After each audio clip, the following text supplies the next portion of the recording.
Nobody does it, Bennett. Yes, I've gone and said it. Movies and games, some things that are lame. Nobody does it, Bennett.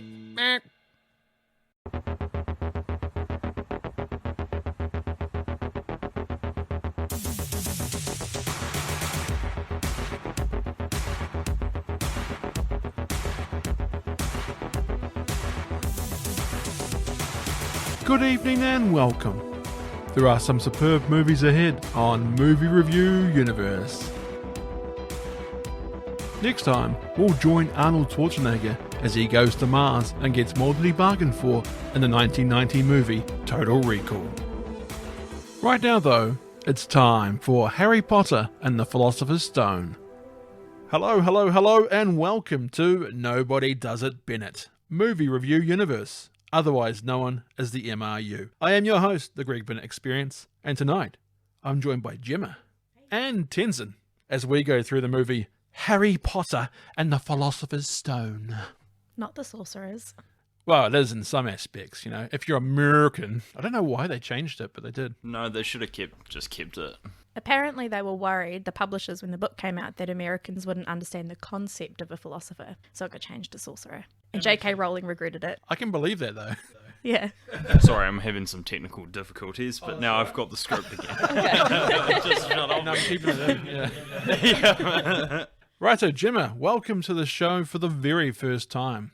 I see you're wearing the Nobody Does It Bennett t-shirt as well. Well done. I am, repping the swag. I'm the odd one out. I'm not wearing mine. I gave you one, Tenson. I know. How could I forget? I'm not wearing either. No. Doesn't come in Greg's size. Right, so are you excited to go potty tonight? I'm so excited. Got your Hermione wand there? I have got it here, ready to go. Wingardium Leviosa. Or as my little sister used to say, Hermione, because when it first came out, when the movie hadn't come out yet, she read the books first and she goes, I always thought it was Hermione. It works. I've got the Dumbledore's wand here, and Tenson, you've got Harry Potter's wand in front of you. Yes. We're ready to go. We're all a bunch of nerds! Here we are. Harry Potter nerds, to be precise. Potterheads. Yeah, Potterheads. Not potheads. I'm a nerd and proud of it. Right, Tenson, thank you again for joining us tonight. That's all right, Greg. Pleasure to be here again. It was supposed to be Keelan, who also was in the Spider-Man podcast with you and I, Tenson. He was. But unfortunately, he was forced into lockdown with the vid. So, Tenson, thank you for coming in at short notice. That's all right. Pleasure. And so, let's go into some of the questions here. Jemma, are you a Harry Potter fan? What a question. Absolutely. My body is covered in Harry Potter tattoos, if that's any indication. Definitely a long time Potterhead. Mostly the books. Do love the movies, but I think I was like 6 when I read the first one, so it's been a lifetime obsession. Are you one of these people that go, when you watch the movies, they missed that part, and they missed that part, and they missed that part? I used to, but now I just appreciate them as their own separate thing. There's Harry Potter the books, and then there's Harry Potter the movies, and I think they're both great. Yeah. And there's also Harry Potter the PC game that was really weird because Hagrid's face looked like it was being smeared on with like some sort of butter. I remember, I think with the Chamber of Secrets, there was like the games on the DVD menus. Yeah. Oh, that was so fun. You'd go through the Chamber of Secrets. Or even the Philosopher's Stone one where you had to tap the bricks to get into Diagon Alley, and I could never get it right. Yeah, I had it on DVD as well, so it had the same thing. I remember the game. So good. Yeah, the first game, the Philosopher's Stone, we had it on PC. The end part was Quirrell, and also the keys, the fly and the keys. God, playing Quidditch in that game was frustrating. Oh, yeah. What about your Harry Potter experience there, Tenson? I mean, I've probably been more of a fan of the movies more than the books, because I've obviously watched all the movies and only read a couple of the books in my life, but like the first 2 movies, especially the first one, holds quite a special place in my heart for that nostalgic value, because I watched it repeatedly when I was a kid and fell in love with the characters and just the warm-hearted nature of the story. Well, the first 2 movies as well are very different to the rest. Obviously, Chris Columbus directed the first 2. Directed, of course, Home Alone. Yes, yeah. I found out later on he wasn't the one that actually discovered America. He was a different person. Yeah. Chris Columbus arriving on an island. Oh no, I'm home alone. Yeah. How long did it take you to come up with that one, Greg? Been home all day, Tenson. Oh, yes. Writing notes. What's the best opening joke I can go with?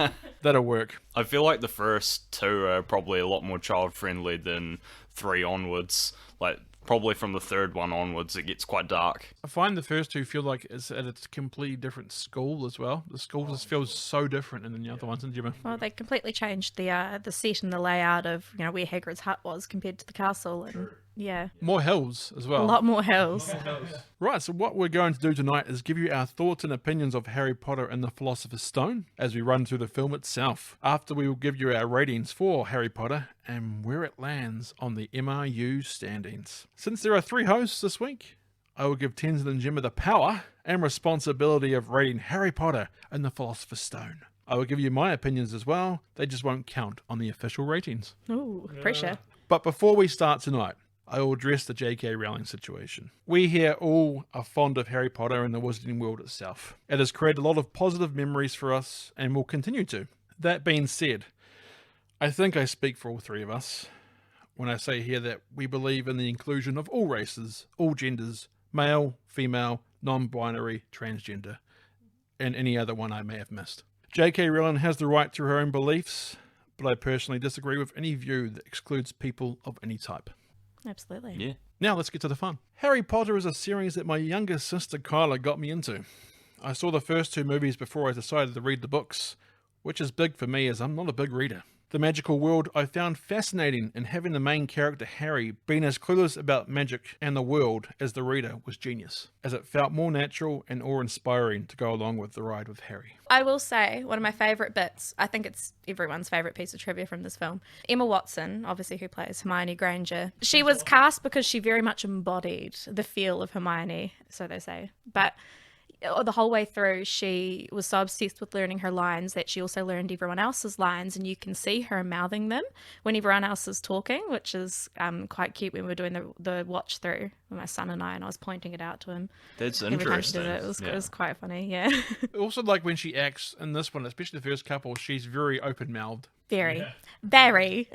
Very. I'm not sure if it's just her trying to be over-dramatic or... I don't know. I think the English accent lends itself quite well to that. It's very open-voweled. She's still young. Yeah, because later on she kind of comes out a bit. I think it sort of fits with the... I think all 3 do. Like, they sort of become more comfortable. Well, Harry's acting, obviously, is very, very wooden in this. Oh, yes. I'm a what? Let it go, Malfoy.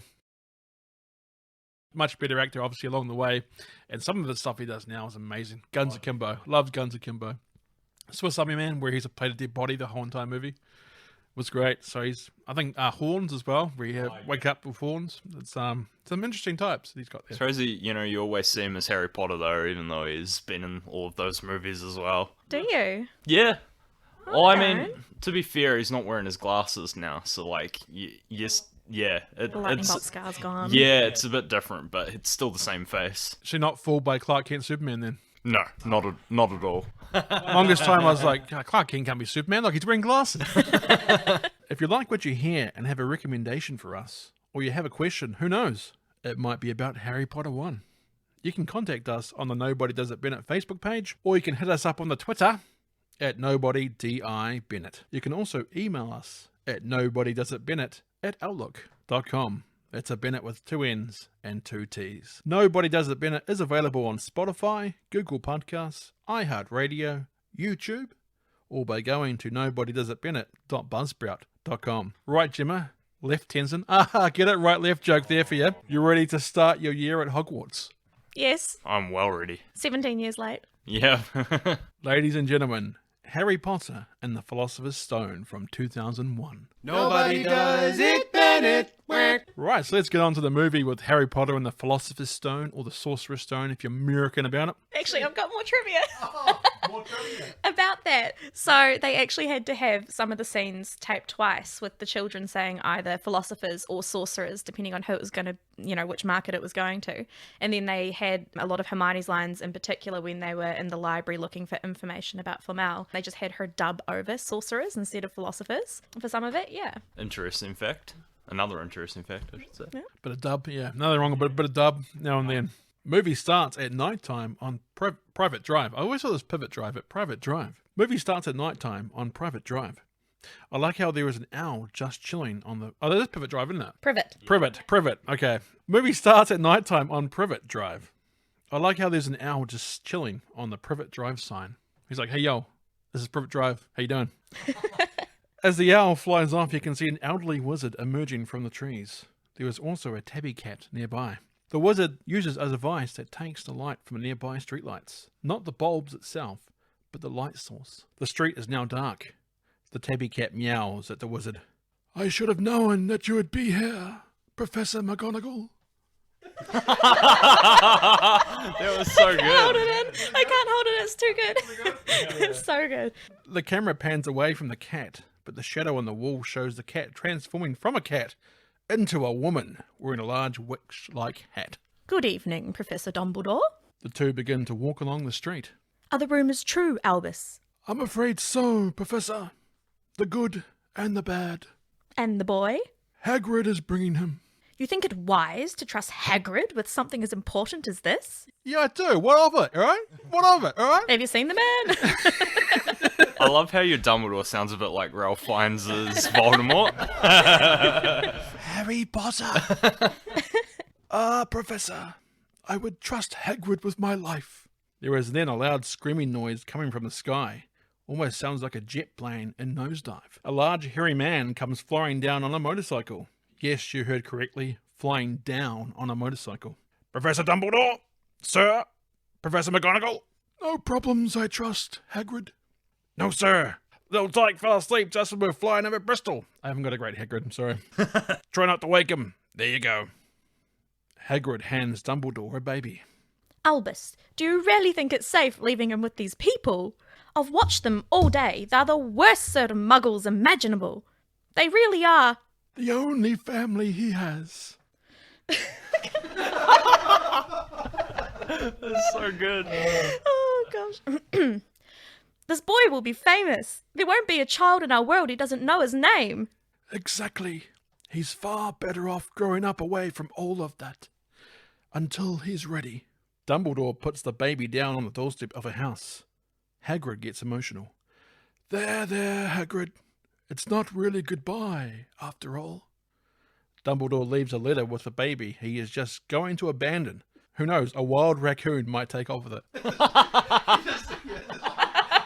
The raccoon is fighting with a baby into the woods. The letter is addressed to Mr. and Mrs. V. Dursley. For Privet Drive. Little Whinging, Surrey. Is it Whinging? I like Whinging. It is cool. Little Whinging, Surrey. Good luck, Harry Potter. The shot closes in on a lightning bolt scar on its forehead. Cut to the now iconic title in the clouds with John Williams' classic theme playing.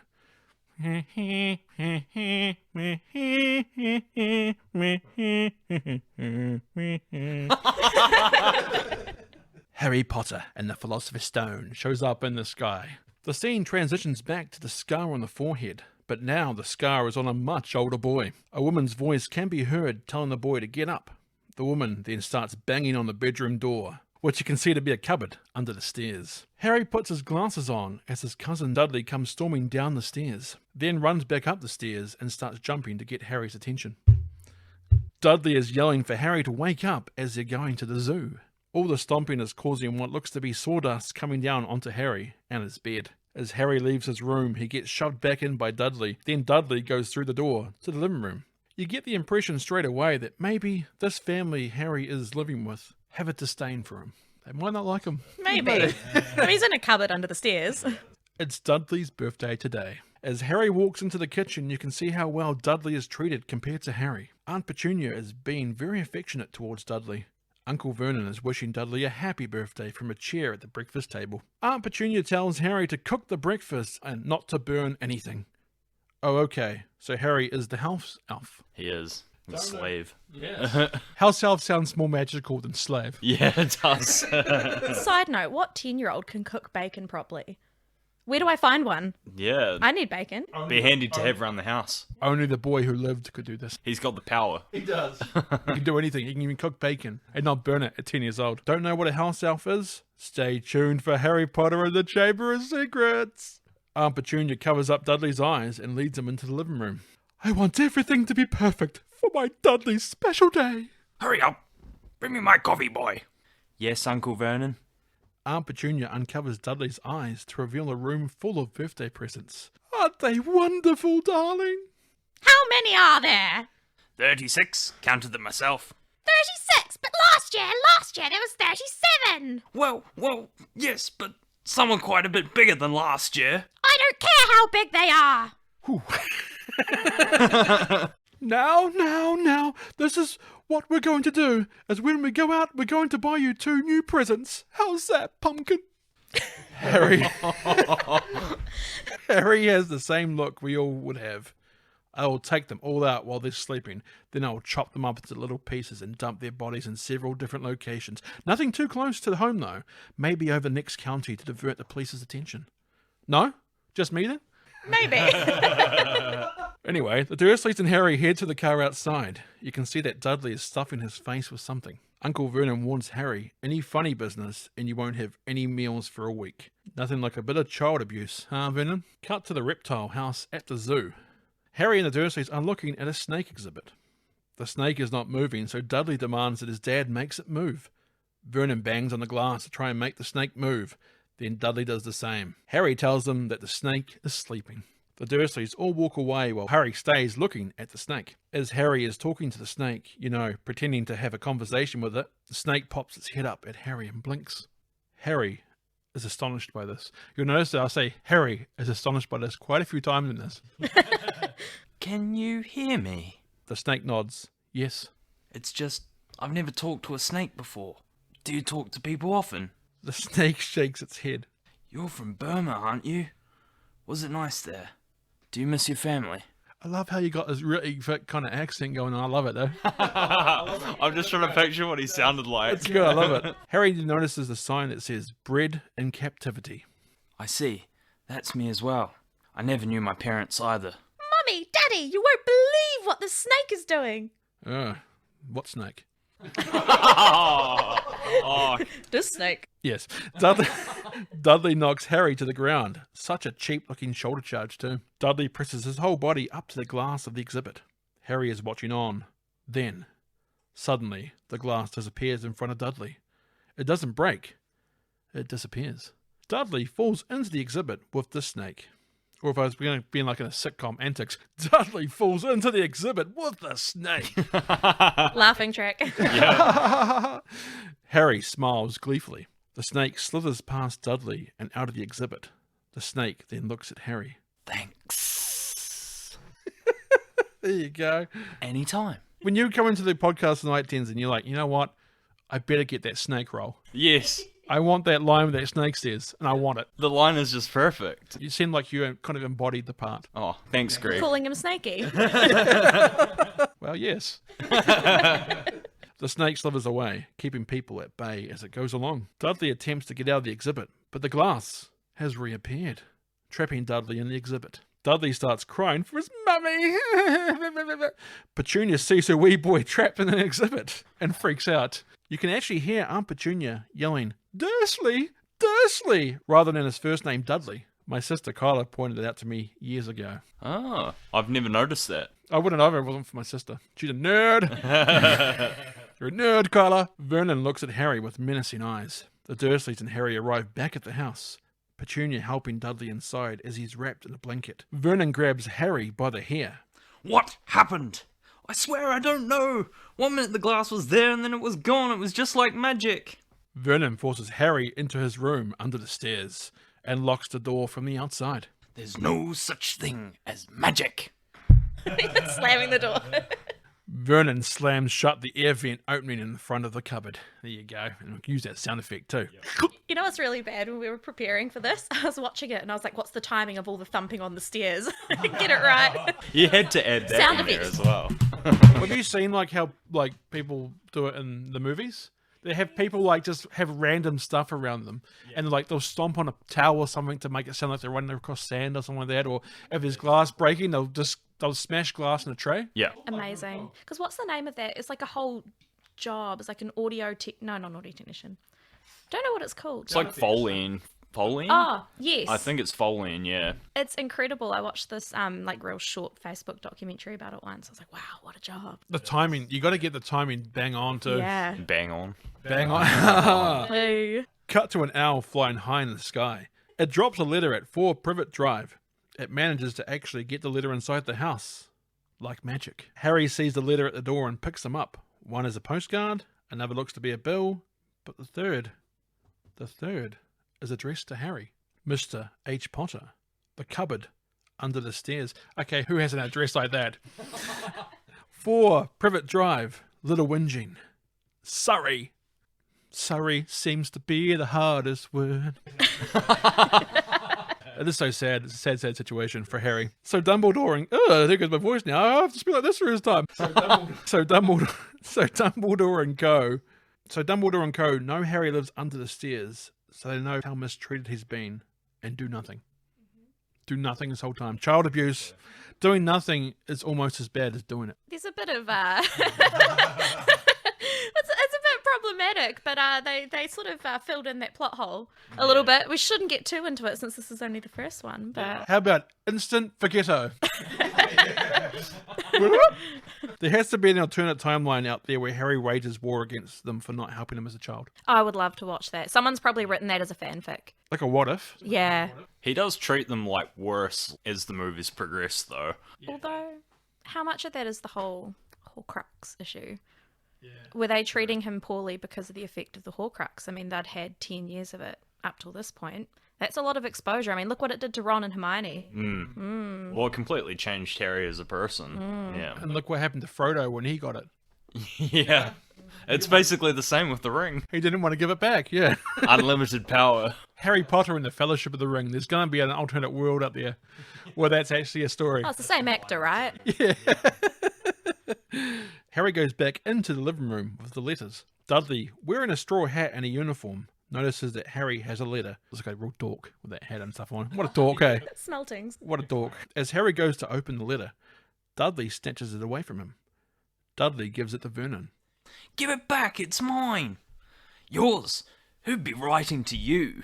Vernon turns the letter to see the address on the front, and then turns it to the back again. There is a seal and an emblem on the back. Hogwarts. Dum dum dum. Cue the music. Vernon looks at Petunia. Harry takes a deep swallow, like he's worried that he's in trouble. I can see you were smiling. Yeah. I put that in going, I bet you someone's going to giggle. Yeah. That's why I also had a bit of a gap there. Deep swallow, as he's worried that he's in trouble. Oh, no.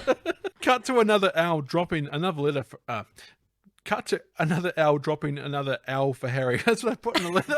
That's what I put in the notes. Let's see an owl dropping an owl. Album.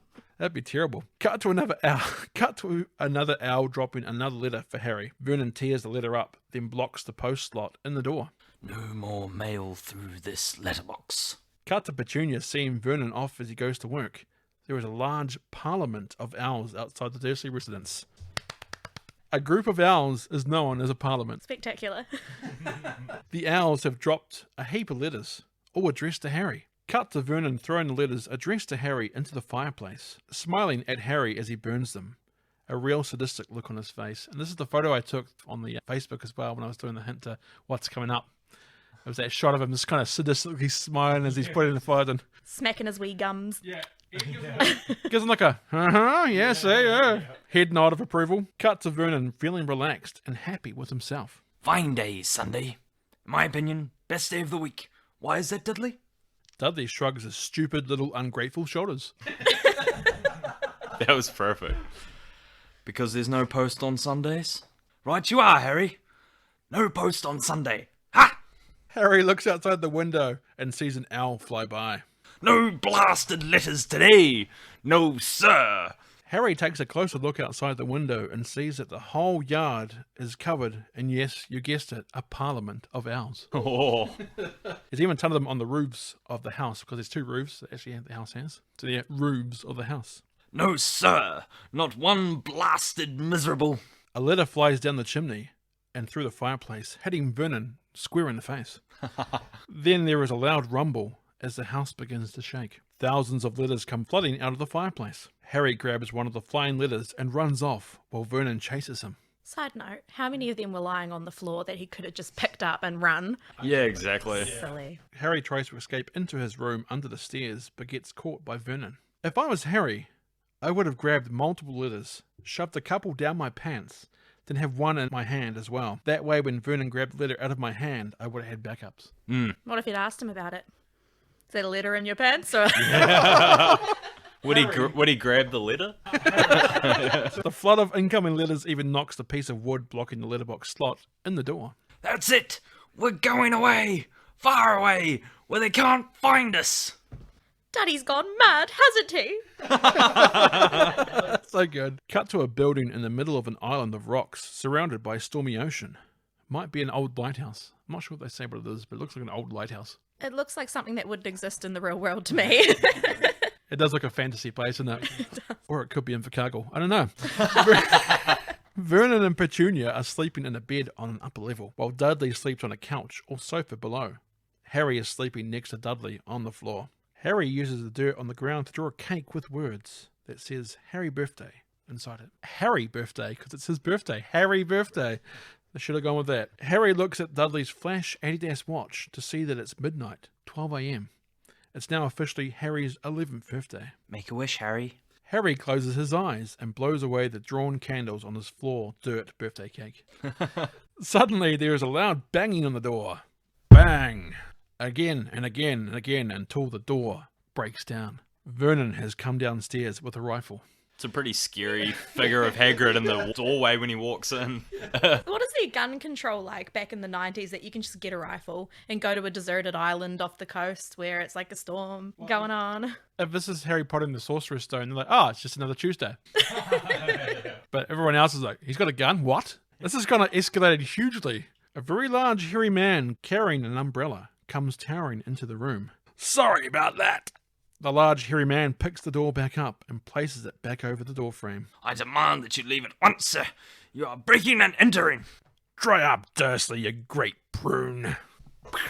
The large, hairy man grabs the end of the rifle and bends the end of the barrel upwards, kind of Superman style. Yes. Vernon, of course, then fires the rifle, and the bullet shoots up into the ceiling. Boy, I haven't seen you since you were a baby, Harry. But you're a bit more along than I expected, particularly round in the middle. I'm not Harry. Harry comes around from hiding behind a wall. I am. Well, of course you are. Got something for you. Afraid I might have said it at some point, but I imagine it'll taste fine just the same. Hagrid gives Harry a box with a bow around it. Baked it myself, words and all. Harry opens the box up. It's a cake. The cake reads, Happy Birthday, Harry. But it says happy with H-A-P-E-E. Happy birthday. You see Dudley's expression of complete disgust that Harry is getting something and not him. Thank you. It's not every day your young man turns 11 now, is it? Hey. The hairy man sits down on the couch. He pulls out an umbrella and points it at the fireplace. Two little bursts of energy pop out, which starts a fire in the fireplace. The Dursleys look upset while Harry looks astonished. There you go, number 2, where Harry looks astonished. Harry puts the cake down. Excuse me. Who are you? Rubus Hagrid, keeper of keys and grounds at Hogwarts. Of course, you'll know all about Hogwarts. Sorry. No. No? Blimey, Harry. Didn't you ever wonder where your mum and dad learned it all? Learn what? You're a wizard, Harry. I'm a what? A wizard, and a thumping good one, I'd wager. Once you're trained up a little. No, you've made a mistake. I mean, I can't be a wizard. I mean, I'm just Harry. Just Harry. Oh, the memes from that. Well, just Harry. Did you ever make anything happen? Anything you couldn't explain? When you were angry or scared? My voice is going to be Kubrick here. Harry gives Hagrid a look of yes, I believe I have. Hagrid gives Harry one of the letters. Harry opens the letter and reads it. Dear Mr. Potter, we are pleased to inform you that you have been accepted at Hogwarts School of Witchcraft and Wizardry. He will not be going, I tell you. We swore when we took him in would put a stop to all this rubbish. You knew all along and you never told me. Of course we knew. How could you not be, my perfect sister being who she was? Oh, my mother and father were so proud the day she got her letter. We have a witch in the family. Isn't that wonderful? I was the only one to see her for what she was, a freak. I love how Gemma's like mimicking the lines. I'm just being Hermione / Emma Watson. Yeah, she's Authentic. method actor. Then she met that Potter, and then she had you, and I knew you'd be the same, just as strange, just as abnormal. And then she went and got herself blown up, and we got landed with you. Blown up? You told me my parents died in a car crash. A car crash? A car crash killed Lily and James Potter. Dudley takes Harry's cake while the Dursleys and Hagrid argue. It's an outrage! A scandal! Car crashes can kill anyone, Hagrid. It's not like someone is a lesser person for dying in a car crash. Yeah. Remember, exactly. people, stay safe on the roads out there. Don't drink and drive, don't speed. Be responsible. Why are we laughing at that? It's a good message. We're like, be responsible. Ha ha ha ha. Oh, then Harry took a deep swallow and said yes. Has to be the swallow. Every time. And then Harry was astonished by the amount of car crashes each year. Vernon says how Harry won't be going. Hagrid says that he supposes a great muggle like him will stop Harry. Harry asks what a muggle is. A muggle is a non-magic folk. I'm pretty sure the muggle actually used to be a term for something else in like the turn of the century, early 1900s. I think it had something to do with some sort of drug taking. Really? Yeah, there was a bit of trivia that I looked up and have not committed to memory properly. So, So if you go back in time and say, you know what? I know of muggles. They're like, get him, he's got drugs! So if you go back in time, guys, be responsible. Yes, Doc. and you got your time turner. Hagrid says how Harry will be going to one of the greatest wizarding schools under the finest headmaster, Albus Dumbledore. I will not pay to have some crackpot old fool teach you magic tricks. Hagrid points his umbrella at Vernon. Never insult Albus Dumbledore in front of me. Hagrid sees Dudley picking out on Harry's cake. So Hagrid uses his umbrella to give Dudley a piggy tail to go with his piggy attitude. Well said. Dudley runs around screaming while Vernon and Petunia run after him. I'd appreciate it if you didn't tell anyone at Hogwarts about that. Strictly speaking, I'm not allowed to do magic. Okay. Ooh, we're a bit behind schedule. Best be off. Unless you'd rather stay, of course. Why would he want to stay, Hagrid? Maybe he really liked his dirt cake on the floor and wanted to stay and see what would happen with the bent rifle. Yes. You never know. Maybe Harry chose the room under the stairs. They could have said, hey, you could have any room in the house. Like, under the stairs is pretty cool. I quite like spiders. Yeah. And sawdust coming And down. sawdust. Sometimes I eat the sawdust. That could explain a lot. Harry follows Hagrid out the door. That scene was a long one, but it was hard to cut down as it's a vital part of the story. Iconic. I would agree with that. Cut to a shot of London in the daytime. Harry is reading through the Hogwarts school supply list while walking along with Hagrid. Items on the list include a size 2 pewter cauldron and an animal if they desire of either an owl, cat, or a toad, but no rats. So how come there's rats at Hogwarts? Not at my school, Harry Potter.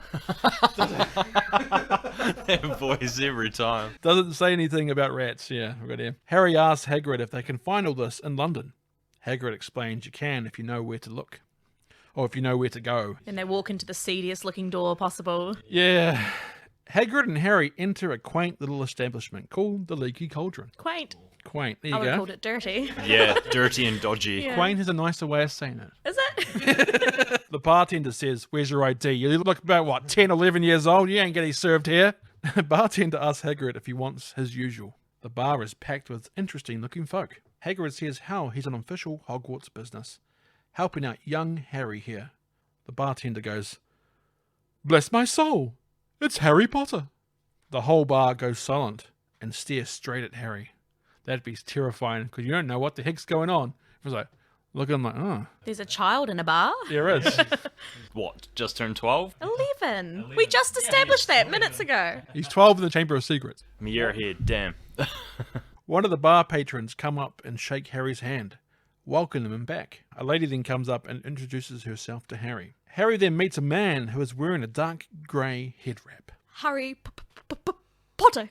Can't tell you how pleased I am to meet you. Hello, Professor. I didn't see you there. Harry, this is Professor Quirrell. He's your defense against the dark arts teacher at Hogwarts. Oh, nice to meet you. Fearfully fascinating subject. Not that you'd be needing it, eh, Potter? Yes. Wow, I like how Hagrid's like, yeah, about that. We gotta go. Yes, well, must be going now. Lots to buy. Hagrid and Harry leave the leaky cauldron through the back entrance. Harry asks Hagrid why he is famous, why people know his name, because it's like Cheers. Boom, bada bada boom boom. Hagrid says that he believes that he isn't the right person to tell Harry that. Hagrid then taps some bricks on the wall in front of him with his umbrella. The wall then opens up, showing an alleyway that is full of life and shops. Welcome, Harry, to Diagon Alley. And this is the part where my son said, "Oh, it's like the Lego game." Harry and Hagrid make their way through the busy crowds of Diagon Alley. Another classic John Williams score starts here. Now I want someone to change into a metal song. Yeah. It would fit. It would. Hagrid starts pointing out which shops have the items that Harry will need. Harry and Hagrid walk past a shop that sells Quidditch gear. Some kids are looking in the window at the hottest new flying broomstick, the Nimbus 2000. Foreshadowing. It's apparently the fastest model yet. But, Hagrid, how am I meant to pay for all this? I haven't any money. Well, there's your money. Hagrid points at a building. Gringotts, the Wizard Bank. Ain't no safer place, not one. Except perhaps Hogwarts. Harry and Hagrid enter the Gringotts Bank. Harry is concerned by the creatures that work in the bank. He's like, oh god, they look like goblins. Creepy looking people. They're different to me. I don't like it. No. Hagrid, what exactly are these things? They're goblins, Harry. Clever as they come, goblins, but not the most friendly of beasts. Best stay close. Hagrid clears his throat and talks to the goblin at the front of the bank lobby. Seems to be a bookkeeper or something. I think it's your turn for a one-liner too, Jemma, coming up. Mr. Harry Potter wishes to make a withdrawal. Ah, and does Mr. Harry Potter have his key? Oh, wait a minute. Got it here somewhere. Aha! There's the little devil. Oh, and there's something. Professor Dumbledore gave me this. Hagrid hands the goblin a top-secret letter. Letter reads, the head goblin, in charge of all goblins. Gringotts Bank, Diagon Alley. It's about you-know-what in Vault, you-know-which. Very well. Cut to Harry, Hagrid, and a different goblin riding in some sort of rail cart. I wonder if Norman Osborn works in this bank as well. Spider-Man jokes. Always the rage. The rail cart stops at Vault 687. The goblin gets the key off Hagrid and unlocks the vault door. Harry is astonished when the vault door is opened, as there is a mountain of gold coins in there. Could probably swim in them like Scrooge McDuck. Dun, dun, dun. The music. Oh, so iconic. John Williams is so good. Didn't think your mum and dad would leave you with nothing, now did ya? I don't know if my Hagrid voice keeps changing or not, but it's hard to keep doing. They need to move on to Vault 713. What's in there, Hagrid? Can't tell you, Harry. Hogwarts business. Very secret. The goblin uses his finger magic to unlock this very special and secure vault. He uses finger magic, right? He does. He uses finger magic. Quite interested to hear about this finger magic. Yeah. Send him up to my room. Yeah, Greg, this is a kid-friendly podcast. yeah. I've got a room that can't be locked. It's all locked up. I can't get it open. Tenson, what are you talking about? Cool shot of all the different locks unlocking from the inside is actually a really cool shot. You see all the locks just kind of unlocking. Yeah, it's real cool. The only thing in this massive vault room is a tiny little object wrapped in cloth and string. There is a tiny bit of light above it, giving the object its own very little spotlight. Hagrid grabs the object and puts it in his coat pocket. Best not to mention this to anyone, Harry. So unless you tell all your friends and stuff at Hogwarts about it, and then go on some sort of like detective thing to figure out what's going on. Hey, Harry. Harry nods. Voldemort would have got away with it too if it wasn't for you darn kids. Yeah. Harry Potter, where are you? Actually, side note. So, Vern Troyer played Griphook in this film, but his voice was dubbed over by Warwick Davis. Oh. It does. I thought it was just Warwick Davis. It's not Warwick Davis, it's Vern Troyer, apparently. Mini-me. And then was dubbed over, yeah. According to IMDb trivia. I always thought Warwick Davis has played all the roles. Yeah, me too. I assume Even so. looked at, like, you can sort of see his face in it. There you go. Sleep. Cut to Harry and Hagrid walking around Diagon Alley, or, as Harry says in number 2, Diagon Alley, Oh, yeah. carrying heaps of packages of all Harry's school stuff. He'll need a whole wardrobe of clothes. I recommend Nobody Does It Bennett t-shirts. Harry has most of his school supplies. He just needs a wand. Hagrid says that he needs to go to Ollivander's. Ain't no place better. Hagrid tells Harry to run along there and wait. Hagrid has one more thing to do. He won't be long though. Ollivanders have been makers of fine wands since 382 BC. Saying no one does it better. Nobody does it Bennett. better. Harry enters Ollivanders. Hello? Here she whispers. Hello? Hello? A man comes sliding along on one of those bookshelf ladders. I used to love those bookshelf ladders as a kid. One day I will have a library with a bookshelf ladder. Yes. Lex Luthor used one of these in the original Christopher Reeve Superman movie. And Belle in the animated Beauty and the Beast uses one as well. How particularly fascinating, though, that Emma Watson then goes on to play Belle in the live adaptation. Does she have the sliding ladder on that one? Oh, actually, I'm not sure if there is. She definitely hangs off a ladder in the local town library where they have the same 6 books on repeat, but I don't think it slides because, that's a 17th century French village and Well, she slides on it in the animated one, and that's an older film. no excuses. The man smiles at Harry. I wondered when I'd be seeing you, Mr. Potter. John Hurt, rest in peace. And then an alien pops out of him halfway through this. Ah! It seems only yesterday that your mother and father were in here buying their first wands. Well, you have been in the wand business since 382 BC, so it pretty much was yesterday to you. Ollivander pulls out a box from his shelf and opens up the box. Here we are. Ollivander hands Harry a wand. Give it a wave. Harry waves the wand, which causes a whole bunch of filing cabinet shelves to start flying open. Apparently not. Ollivander grabs another wand from a box. Perhaps this? Harry waves the wand, which smashes a nearby vase, or vase, whatever way you wish to say it. Nope, no, definitely not. No matter. Ollivander then pulls out another wand box out from a shelf. He has a look of concern on his face with this wand. I wonder. Ollivander emerges from the dark back of his shop. As Ollivander is walking past Harry, some real twinkly magic music starts to begin to play. Ollivander carefully hands the wand to Harry. I've got here wand. Ollivander hands wand to Harry. Ollivander carefully hands the wand to Harry. When Harry grabs the wand, a light surrounds him with a mystery wind blowing through his hair, like the wand has found its true master. Curious. Very curious. Sorry, but what's curious? I remember every wand I've sold, Mr. Potter. So it happens that the phoenix whose tail feather resides in your wand gave another feather. Just one other. It is curious that you should be destined for this wand when its brother gave you that scar. And who owned that wand? Oh, we do not speak his name. The wand chooses the wizard, Mr. Potter. It's not always clear why. But I think it is clear that we can expect great things from you.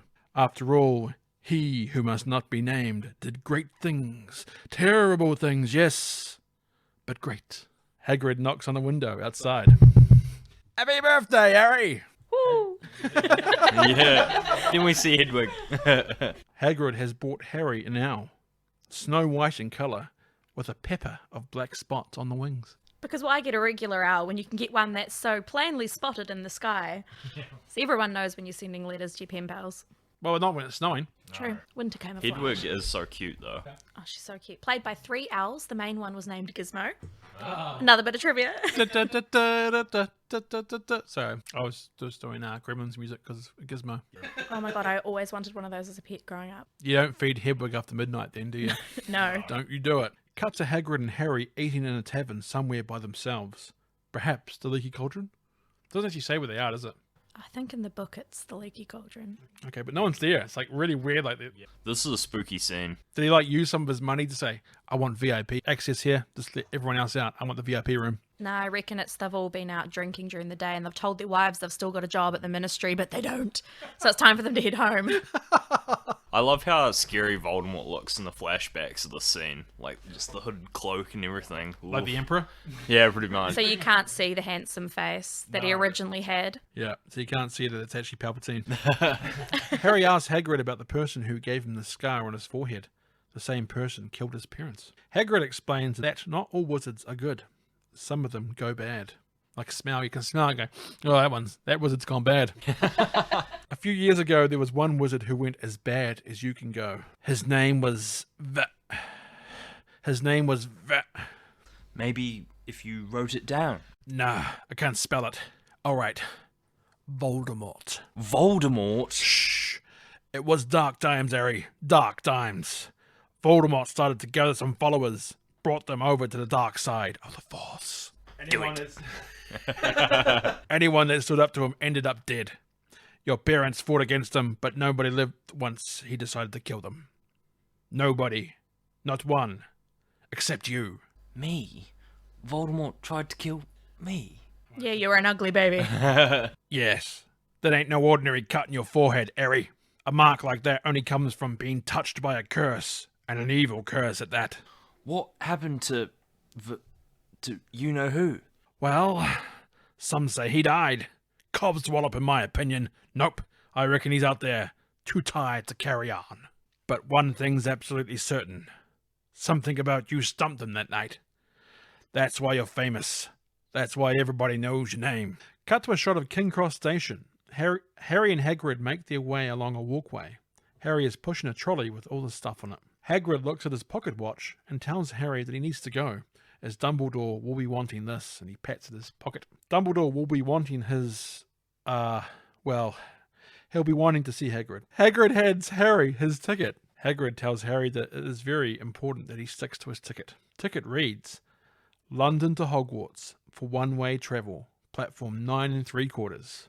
There is some smaller fine print, but it was hard to read, even on my 65-inch TV. Your life's hard for me, Tenson. I've only got a 65-inch TV. Some people have to bear with it.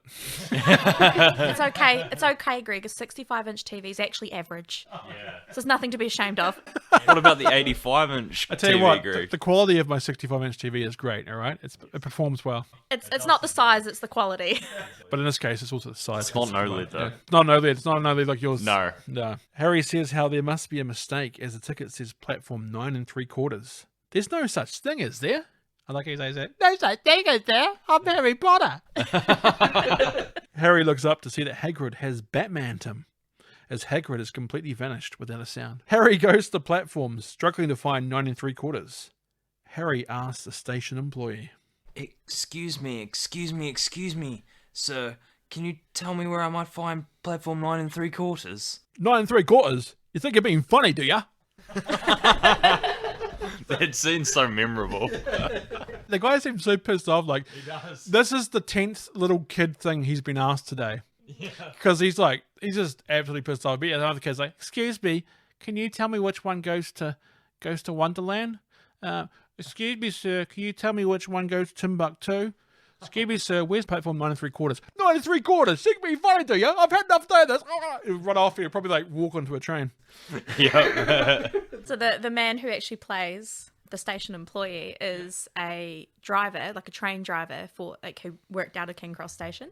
They managed to convince one of the staff there to just come in and do this line. No wonder he's pissed off. He's missing out on work. Yeah. But he's a driver, not just a regular attendee. There was a Harry Potter quiz show that I watched, and one of the questions was it had 3 of the actors, but which one is the station employee that plays? And the 2 houses that were competing had to guess what exact person it was. I think one of them got it right and the others didn't.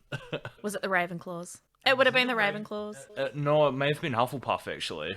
Hufflepuff always does, because Hufflepuff don't care. No. I got a t-shirt that says, I'm not wearing it today, but I got a t-shirt that says Hufflepuff don't care, and it's got a badger killing the snake. A honey badger. Yeah. Gotta kill Slytherin. As the station employee walks away, annoyed and talking to himself, Harry notices a woman yelling at her kids. The lady mentions muggles, which alerts Harry. Harry starts to follow the family of redheads. The kids in the family start going one by one through the wall that is between platforms 9 and 10. Yes, through the wall. Harry asks the lady how to go through the wall. The lady is very helpful, as she says it's her son's Ron's First time to Hogwarts too. Don't worry, you'll never see Ron again in these films. All Harry needs to do is walk straight at the wall between platforms 9 and 10.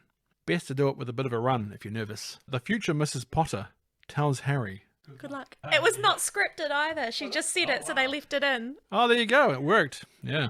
The only chemistry they had the entire series. It was that day on. Ginny knew she must have him. That's exactly how it went for her too.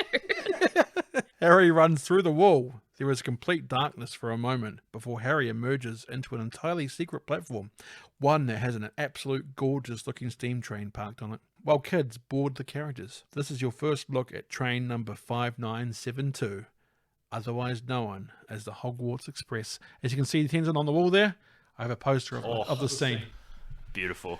You can look at that and you can just imagine the scene now, Tenson. Oh, exactly. You can imagine. Picture it in my head straight Imagine away. Harry looking at it. As if it's not already imprinted on our retinas from watching the film 100 times. Oh, exactly. That too. When I think of the Hogwarts Express, I think of other legendary transport machines like Titanic and the Hindenburg. Sure, this one is mythical while the others are historical, but it has such an awe-inspiring presence like those do. It looks pretty iconic as well in the second one as well with the flying car. Cut to the Hogwarts Express moving through the countryside. I hope Harry managed to get on board in time.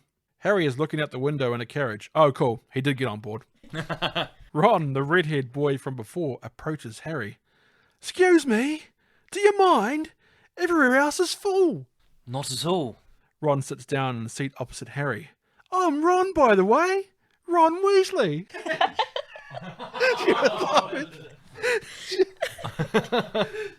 I'm Harry. Harry Potter. The name's Bond.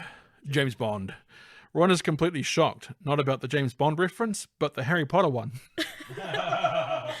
So it's true?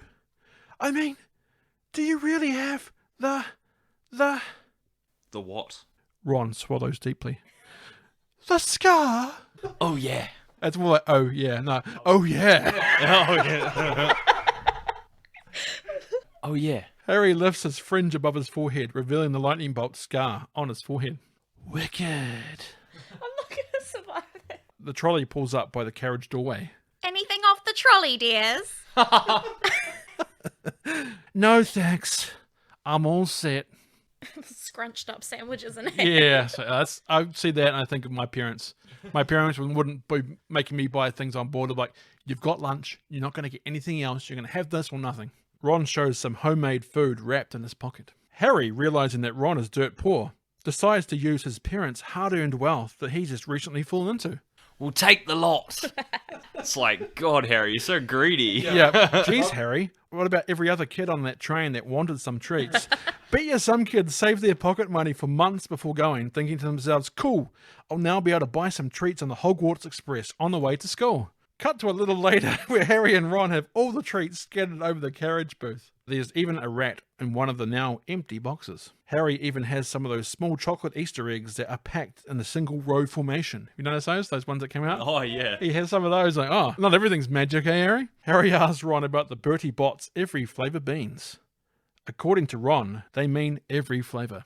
There's chocolate and peppermint, also spinach, liver and tripe. George sweared he got a bogey flavoured one once. Question, how does George know what bogeys taste like? George? Huh? Does he? Harry opens up a chocolate frog. Each pack of chocolate frogs comes with a card with a famous witch or wizard. Ron has about 500 cards himself. I wonder what an actual non-poor person, how many they have. To be fair, though, they probably get one chocolate frog at a time. And they'll have to take turns who gets to eat the frog and who keeps the card. Might be like a family collection. Yeah, you get to choose what you want, the chocolate or the card, yeah. Yeah, I can see that. The frog leaps out the train window. Ron says, it's a shame, as the frogs only have really one good leap in them. Harry got an Albus Dumbledore card. Ron has about 6 of him. Harry looks again, and now the image on the card has disappeared. Hey, he's gone. Well, you can't expect him to hang around all day, can ya? Their voice. Ron introduces his rat Scabbers. No rats are supposed to be at Hogwarts. Ron is about to do a spell to turn Scabbers yellow when a wild-haired girl approaches their booth. Has anybody seen a toad? A boy named Neville's lost one. That was like pitch perfect. That was really good. I've been practicing. No. No. Oh, are you doing magic? Let's see then. Sunshine daisies buttermellow. Turn the stupid fat rat yellow. The spell just knocks the cardboard box off Skeppers. Are you sure that's a real spell? Well, it's not very good, is it? Of course, I've only tried a few simple ones myself, but that all worked for me. Hermione, or Hermione, as my sister would say, approaches Harry. For example, Oculus Reparo. That's better, isn't it? Harry's broken glasses are magically repaired. Harry is astonished. Again? Holy cricket! You're Harry Potter. I'm Hermione Granger. And you are? I'm Ronald Weasley. Pleasure. You two better change into robes. I expect we'll be arriving soon. Hermione heads down towards the exit of the booth, but then comes back to tell Ron something. You've got dirt on your nose, by the way. Did you know? Just there. Hermione leaves.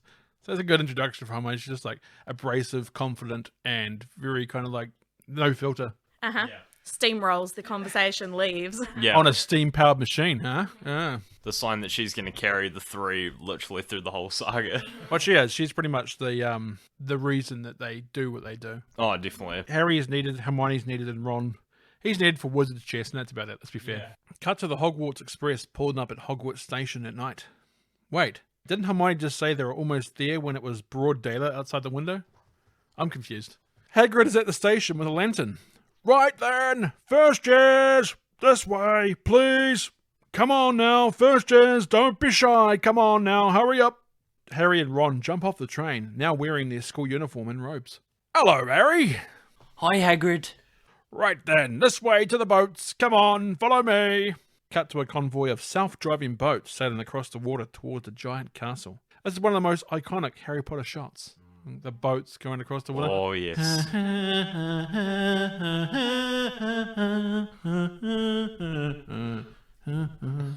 It was beautiful. The shots of the kids in the boats in awe of the castle reminds me of James Cameron's Titanic film, when the people are watching the ship sink. Yeah. Oh, Greg. But slightly more hopeful. Yes. Women and children only! Cut to the group reaching the steps by the Great Hall. Professor McGonagall was waiting for the first years to arrive. Now, in a few moments, you'll pass through those doors and join your classmates. But before you can take your seats, you must be sorted into your houses. They are Gryffindor, Hufflepuff, Ravenclaw, and Slytherin. McGonagall looks at Draco when she says Slytherin. How does she know? Now, while you're here, your house will be like your family. Your triumphs will earn you points, any rule breaking, and you will lose points. At the end of the year, the house with the most points wins the house cup. Neville finds his toad Trevor. The sorting ceremony will begin momentarily. Professor McGonagall walks away. It's true then, what they're saying on the train. Harry Potter has come to Hogwarts. Oh my God, it's Harry Potter. You can hear all the students gasp and whisper in shock. This is Crabbe and Goyle, and I'm Malfoy. Draco Malfoy. Bond. James Bond. It's interesting how bleached Draco's hair is in this movie. Right. It's pretty bad. Not as bad as Thor with the bleached eyebrows in the first movie Thor. But yes, it is pretty bad. It's quite obvious. I think it's in the later ones he actually wears a wig instead of them destroying his hair with that amount of bleach. It would hurt for a kid to have that too. Oh, it would, yeah. Ron laughs under his breath. Think my name's funny, do you? I have no need to ask yours. Red hair and a hand-me-down robe? You must be a Weasley. You'll soon find out that some wizarding families are better than others, Potter. You don't want to go making friends with the wrong sort. I can help you there. Draco reaches out his hand to Harry. I think I can tell the wrong sort for myself, thanks.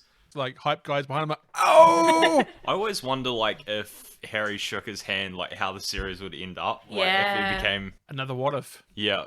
There's a lot of what if. I always wonder. What if joined the dark side? Yes. Professor McGonagall taps Draco on the shoulder to move him out of the way. We're ready for you now. Follow me. The group follows Professor McGonagall. The group is led into the Great Hall, a grand, long room with extremely long tables, floating candles in the air, and a ceiling that looks like the sky. It's not real, the ceiling. It's bewitched to look like the night sky. I read about it in Hogwarts, a history. That's so good. So good. The first years are led to the front of the room, where a stool with a crinkly old hat is on it. Now, before we begin, Professor Dumbledore would like to say a few words. I have a few start of term notices I wish to announce. The first years, please note that the Dark Forest is strictly forbidden to all students. Also, our caretaker, Mr. Filch, has asked me to remind you that the third floor corridor is out of bounds to everyone who does not wish to die a most painful death. Mr. Filch and his cat are showing for the first time. Thank you. Thanks. When I call your name, you'll come forth. I shall place the sorting hat on your head, and you shall be sorted into your houses. Hermione Granger is first up. Hold on. What type of order is this list in? She's like not the start of the surnames, not the start of the first names. It should be Hannah Abbott, Susan Bones. What the heck? Just a random order. I'm just going to pull a name out of the hat, and it's Hermione Granger. Bingo! The hat starts talking when placed on Hermione's head. Hermione gets sorted into... You want to say it because you're the hat guy? Gryffindor. There you go, the hat guy. I called you the hat guy, sorry. Hermione joins the Gryffindor table. Draco is next. Draco gets sorted into... Slytherin. Every witch or wizard that has gone bad was in Slytherin. Some of the extras start to get sorted. Kind of like Susan Bones. Like, yeah, get out of here, Susan Bones. That's Chris Columbus's daughter, I'm pretty sure. Really? Yeah. Doesn't got the same surname, though. Nah, I'll get you. Yeah, see? Because I thought it was real. Harry notices that a man with long hair and pale complexion, who does actually look like Keanu Reeves in the film Bill and Ted Face the Music, is intensely staring at him. Harry's scar starts to hurt. He's going, those eyes. They're his mother's eyes. Those horrible yellow eyes! I thought the same thing. Spider-Man. Next up is Ronald Weasley. Ha! Another Weasley. I know just what to do with you. Gryffindor. That was good. Thank you. Wait, we should get ready to do applause for when Harry gets sorted. Ron is relieved. But why is he relieved? Like, every single Weasley's gone to Gryffindor. Yeah. It's like when I went to intermediate and we had houses like this. I was like, I don't want to be in the same house with my brother. Oh, you're in the same house with your brother. It's like, oh. I want my own identity, damn it. Yeah. I'm not just Ross's brother. Although I was at work the other day. I was like, hi, I remember you from school. And he goes, I can't remember you. I go, I'm Ross's brother. He goes, oh, you're Ross's brother. How's Ross? The Ross's brother experience. Next up is Harry Potter. Harry's turn to get sorted. Dumbledore moves around in his seat. He's like, oh, it's Harry next. All right. I'm going to get really, really comfortable to hear what this one's going to be. He seems very interested to see what's going to happen next. Harry gets the hat put on him. Difficult. Very difficult. Plenty of courage, I see. Not a bad mind either. There's talent. Oh, yes. And a thirst to prove yourself. But where to put you?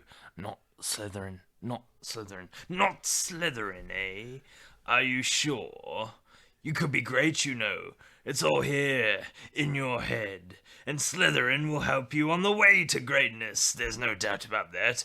No? Well, if you're sure. Please, no.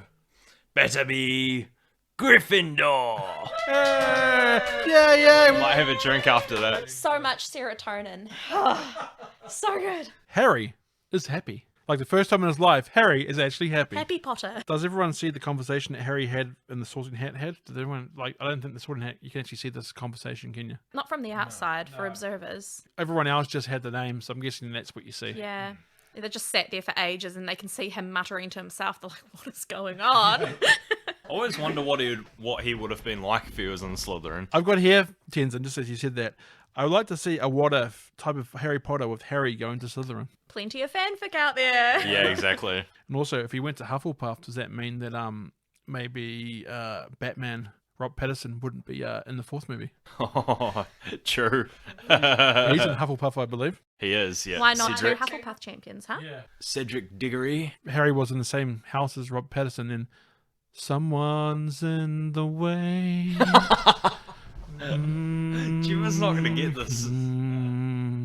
No, but there's a thing called the audience, Tenson. The audience would The have. audience will know it. It's all about me, Greg. But Jemma doesn't know it. The Jemma experience is just going, whoo, that flew over my head. I've had that with the two co-hosts, like, oh yeah, I already knew that. It's like, yes, but the audience doesn't. Remember, we're recording this. It's not just a conversation. It's more than that. I'll take a deep swallow and carry on. Some of the students shake Harry's hand. He didn't do anything except put a hat and get sorted. It's like, oh, congratulations, well done. It's like, thanks. Thanks. Another Spider-Man reference. Thanks. Yeah. Dumbledore toasts to Harry like he knows that he's on the right path. He's like, congratulations, yeah. Imagine if we went to Hufflepuff, everyone would be like, what? Go to Slytherin and you just see Dumbledore's just like, You just see him going, looking the other way. You see him like just slamming the table. God damn you it. see Snape like, crap. Oh no. You see Dumbledore ripping up a ticket because he had odds on each student. He's just a horrible gambler who had odds on every single student, which house they're going to go to, and then it ruined his odds. Everyone has their vices. His brother had goats. He had gambling. I bet you he did. Cut to Professor McGonagall getting everyone's attention for an announcement from Dumbledore. Let the feast begin. Food magically appears in the middle of the tables. Roasts, fruit, veggies, hot chips, pretty much anything you could ever want. Harry asks Ron's older brother Percy about the professor talking to Professor Quirrell, the same person who was giving Harry the intense stare before. Percy says how that is Professor Snape, the head of the Slytherin house. He teaches potions, but everyone knows it's the dark arts he fancies. Apparently, he's been after Quirrell's job for years. And Harry's mum. Oh, hey yo! I could have been your dad. You could have been Harry Snape. Harry Snape. That sounds wrong. Oh no. Ron is spooked when Nearly Headless Nick pops up through the table. Nearly Headless Nick is played by John Cleese of Monty Python fame. Other ghosts show up, but let's move on. It's like, who cares about them? Cut to the Gryffindors making their way to the common room. Percy warns to keep an eye on the staircases. They like to change. You then see them start to move around. As the group head up the stairs, they notice that people in the paintings move, and for most part are alive. They can even talk. The question is, can they shut up? Well, it's also, like, in that kind of world, it means that when you die, you don't automatically always die, because they can always just say a picture of you and talk to you. It's like cheating, really, isn't it? So you think when people die, they should stay dead and you should never talk to them again? Absolutely, yes. Well, then you haven't seen Patrick Swayze's Ghost, was the podcast we did recently. Well, I've listened to the podcast. Have you? I Have you enjoyed it? I did, yeah. Did you know that actually Sam in that movie was a ghost? You know, that whole time I never picked up on it. There you go.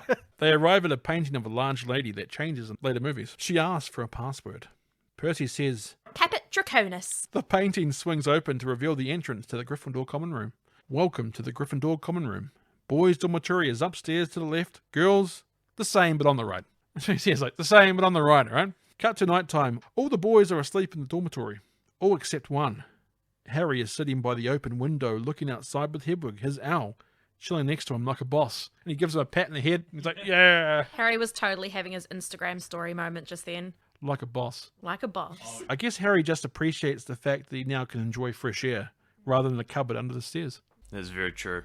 Cut to morning. Harry and Ron are rushing down the halls to get to class. The class is writing on parchment while a cat watches them from the front of the class. Harry and Ron come sprinting in. What were they doing to be the only two that are late? You think they'd get woken up by every single other person getting up? Phew! Made it!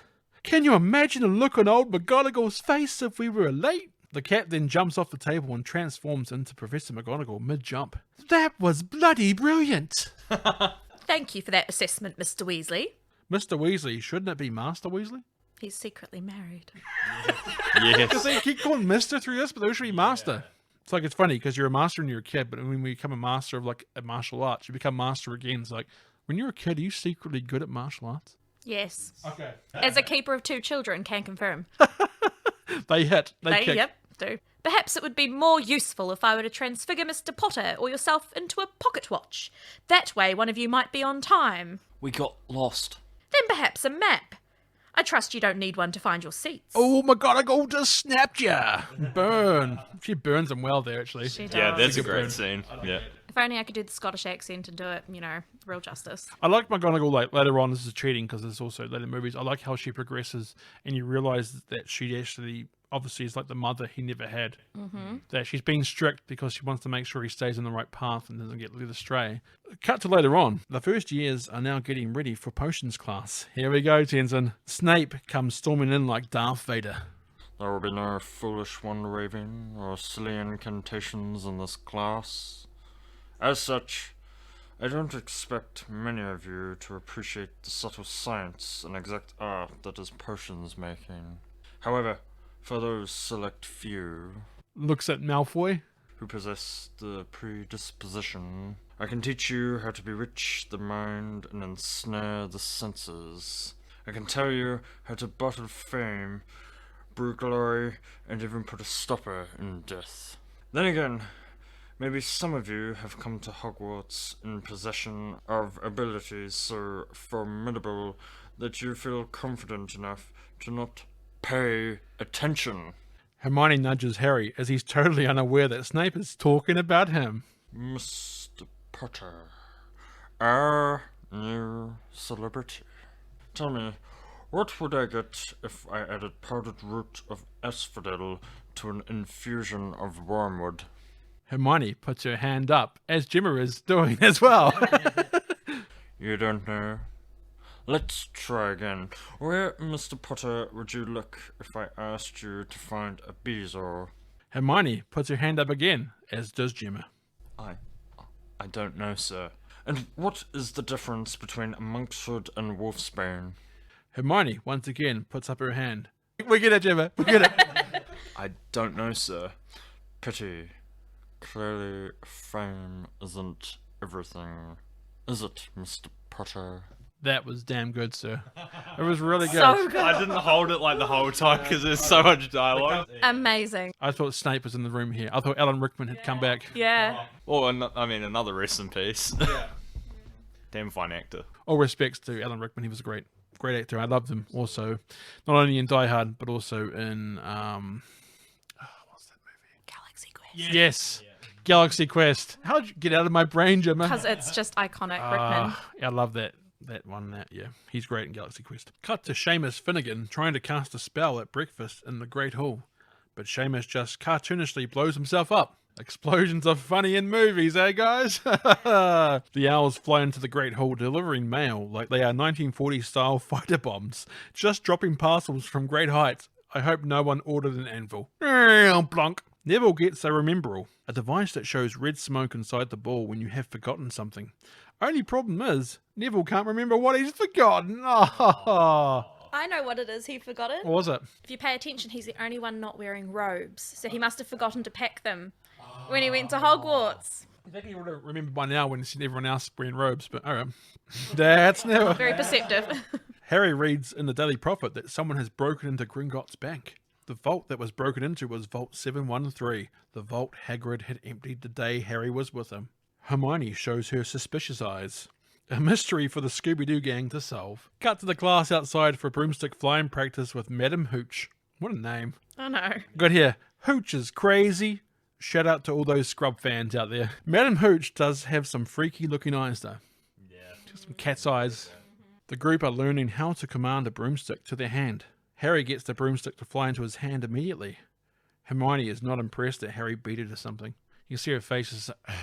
God damn it. Ron gets smacked in the nose by his broomstick. The class then get on their brooms. Madam Hooch says for the class to hover for a moment on the broomstick, then touch back on the ground on her whistle. Neville loses control of his broom and starts to rise up into the air. Neville then flies around the courtyard area in absolutely no control. After almost hitting the class, Neville flies up a building and gets his robe caught on a statue. Neville then falls from a statue, gets caught halfway down on a light fixture, then hits the ground. Neville has broken his wrist. I bet you remembered that, huh? Sorry. It's kind of close to what old Draco says, isn't it? Madam Hooch takes Neville off to the infirmary and says no one is to fly the broomstick while she is away. Draco picks up Neville's Rememberall. Did you see his face? Maybe if the fat lump had given this a squeeze, he'd have remembered to fall on his fat ass. Give it here, Malfoy. No, I think I'll leave it somewhere for Longbottom to find. Draco takes off on his broomstick like a champ. He almost fully standing upright and he's kind of like flying away, standing up. I was like, that's freaking cool. It's Draco, but goddamn, he knows how to fly. He does. What's the matter, Potter? Bit beyond your reach? Harry prepares to take off. Harry, no way! You heard what Madame Hooch said. Besides, you don't even know how to fly. Harry takes off. What an idiot. I like when she says that, eh? She's like, don't do it, Harry. You're an idiot. Classic Hermione line. What an idiot. Malfoy throws the Remember-All high into the air. Draco is shocked by how fast Harry speeds past him on the broom. As he goes past, you see Draco's like, oh god, he went real fast there. Harry races after the Remember-All, flipping and catching it right in front of Professor McGonagall's office window. Harry flies down to the chairs of his fellow classmates. McGonagall gets down to the courtyard in very fast time. Seriously, she must have apparated. She must have apparated or something. Not possible. Oh, not at Hogwarts. No. But she was down there very fast. She was. She flew. She might have a backdoor spell. You know what I mean, guys. Get your mind out of the gutter. McGonagall tells Harry to follow her. Draco, Crabbe and Goyle laugh as they believe Harry just got in trouble. McGonagall goes to Quirrell's class and pulls a student named Wood out. She pulls out some wood so she can talk to him. McGonagall introduces Harry to Oliver Wood. She tells Wood that she has found him a seeker. Cut to nearly headless Nick talking to another ghost. Hey, that's offensive. It was only partially cut, okay? Yeah, it was nearly headless. Partially cut to nearly headless Nick. Okay, cut to partially nearly headless Nick talking to another ghost, not Patrick Swayze, about the news that Harry is the new Gryffindor seeker. Seeker? But first years never make house teams. You must be like, the youngest player in A century, according to McGonagall. Fred and George, Ron's older twin brothers, congratulate Harry. They are also on the team as beaters. Harry is concerned. No, that word. Harry is concerned though, as he has never played Quidditch. Hermione says how Harry won't make a fool of himself, as Quidditch is in his blood. Hermione leads Harry to a trophy cabinet where Harry learns that his father James was a seeker too.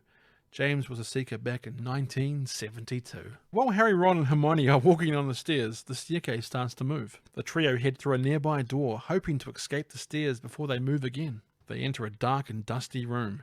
Hermione tells them that they're not supposed to be there, as it's the 3rd floor. It's forbidden. They look to head back, but Filch's cat shows up in the doorway, blocking their path. The trio run the other way. As they run, the nearby lamps all start catching fire, lighting up the room. They come to a door at the end of the room, but it's locked. Hermione uses the spell Alohomora on the door lock, unlocking the door. The trio run through the door and close it behind them. Filch is now with his cat in the doorway with his cat at the entrance of the room with his cat. Because I said cat twice there, so I was like, let's just do it a 3rd time. Do you think the staircase wanted Harry, Ron and Hermione to go to the 3rd floor, or was it pure chance? I reckon it was set up for them to be there. Ooh. I think it's Dumbledore. Yeah, I'd say so. He was manipulative. They're not supposed to go to Dark Forest because Dumbledore wants them to go so they can figure out what's going on. He doesn't want to go to the 3rd floor because that's where Harry and stuff wants to go. So if he tells people they can't go there, he can control where Harry and Ron and stuff go and no one will interfere. That's a very good point, actually. I've solved the case. End of podcast. It's all Dumbledore's fault. Yeah. Dumbledore is very reckless of kids. Jude Law, I used to think better of you. Filch leaves. The trio soon learn why the door was locked. There is a giant 3-headed dog sleeping in the room they just entered. The dog starts to wake up. The trio starts screaming and running back through the door, barely escaping the jaws of the 3 heads. Ron thinks it's crazy having a giant 3-headed dog locked up in a school. He ain't wrong. Hermione says how the dog was standing on a trapdoor, which means it wasn't there by accident. It was guarding something. That's right. Now, if you two don't mind, I'm going to bed before either of you come up with any more clever ideas to get us killed. Or worse, expelled. She needs to sort out her priorities. She does. Classic line, that one. It was. Wood and Harry go out into the courtyard with a trunk.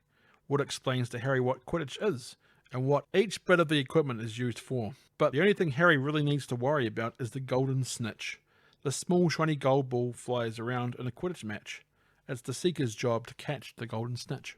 Once the Seeker from a team has caught the snitch, the match is over and the team is awarded a certain amount of points. I do believe it's 150 points. That is correct. That is correct? Nice. So technically, if you're up by, let's say, 160 points and the other team's Seeker caught the golden snitch, then that team would lose by 10 points.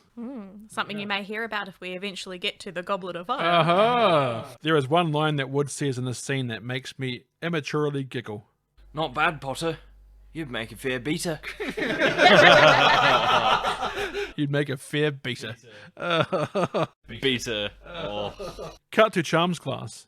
Professor Flitwick is teaching a new spell for levitation. The class uses feathers to use for the Wingardium Leviosa spell. Also remember to swish and flick. The class is struggling, especially Ron, who isn't even saying the incantation correctly. No, stop, stop, stop. You're going to take someone's eye out. Besides, you're saying it wrong. It's Leviosa, not Leviosa. You do it then, if you're so clever. Go on, go on. Wingardium Leviosa. Hermione's feather starts to levitate in the air. Ron looks like he's going to be ill, seeing Hermione doing it flawlessly. Seamus manages to cartoonishly blow up his feather. Explosions are funny and not life-threatening in movies. Cut to Ron talking to Harry and the boys outside after class. It's Leviosa, not Leviosa. She's a nightmare. Honestly, no wonder she hasn't got any friends. Oh. And this She is was why I used to behind. relate to her so much as a child. She had no friends. She was a know-it-all. This is like Hermione goes walking past, visibly upset by Ron's comments. Good one, Ron, you dick. I think she heard you. Harry Potter, the world's greatest detective. So socially aware. Didn't know Snape was talking to him in class, but he knows when Hermione's pissed off. Yeah, sees Hermione walk past just as Ron says that really hurtful thing. I think she heard you. Yeah, We all heard Ron. we did. It was so loud. For one thing. I like how Seamus still has the cartoon soot and messed up hair from the explosion. Yeah. Go clean your face, Seamus. Cut to the Great Hall. There are jack-o'-lanterns floating around, and the sky inside has thunder and lightning. I'm guessing it's Halloween. There are fancy cakes, fruit, and other delicious things on the table. Harry asks where Hermione is. Neville says that Parvati said that she wouldn't come out of the girls' bathroom. She has been in there all afternoon crying. See, this bathroom like there's one. Isn't there like 3 in this place? Like 4 of them? Because one of them has Moaning Myrtle on it. I'd like to hope there's more than 3 bathrooms Yeah. for the whole castle.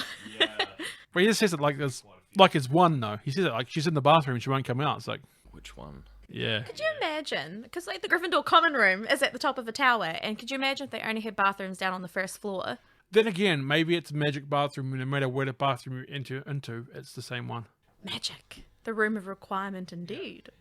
Ron gives an, I don't know, shrug of the shoulders. Yeah, you do, Ron, you dick. Professor Quirrell comes storming into the Great Hall yelling, Troll in the dungeon! Troll in the dungeon! Just thought you ought to know. Quirrell then faints on the ground. The children start screaming, Silence! Everyone, please! Please not panic.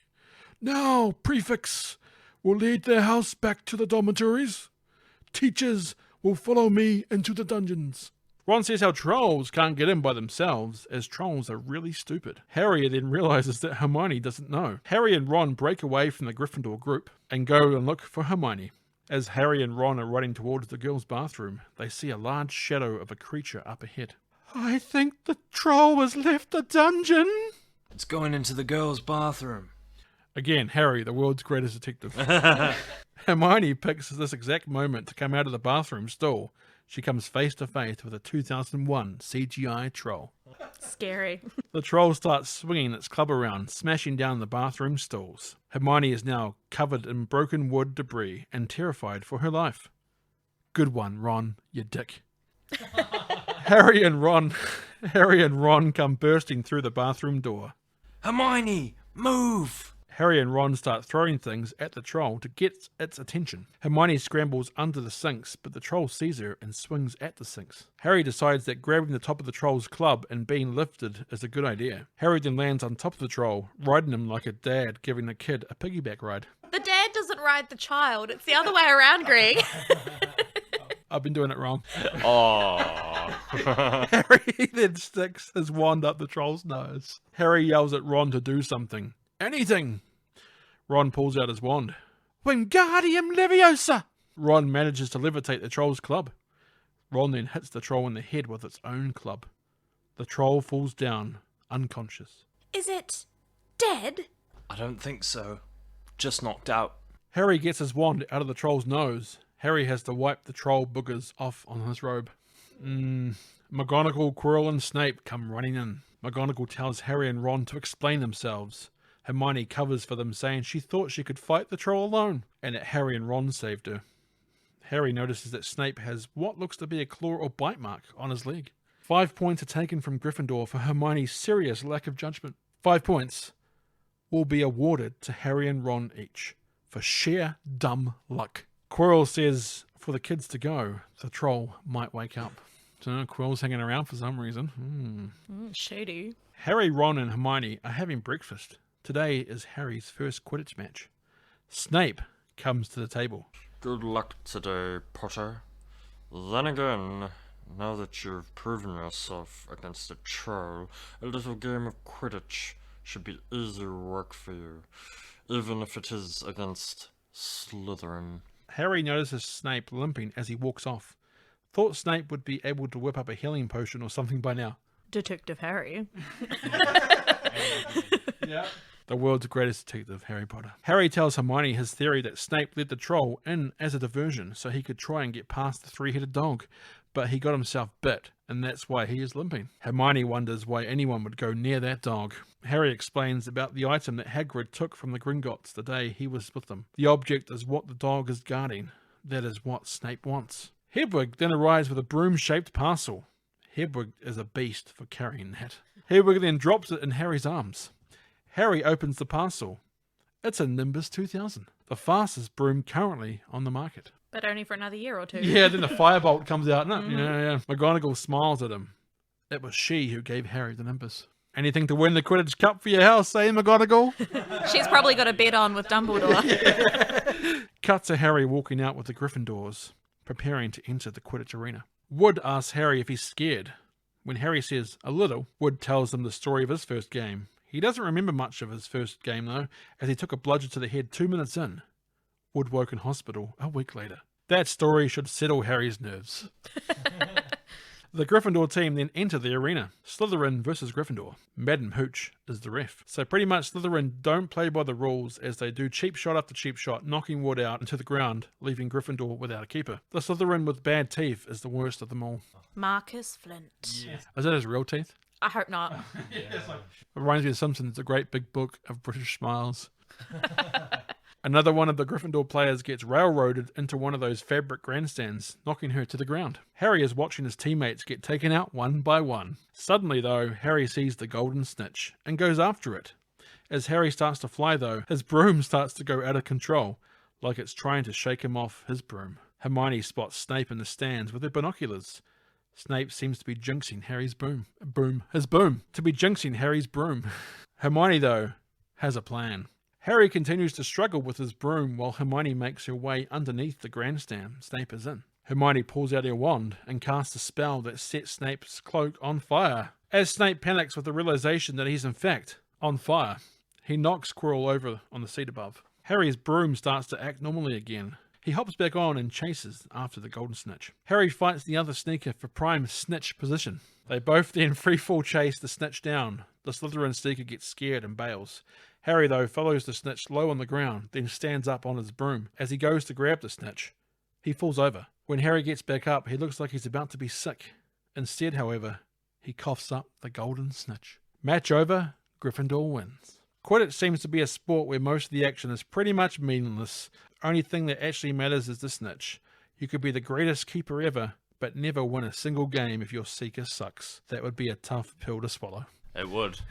Yeah.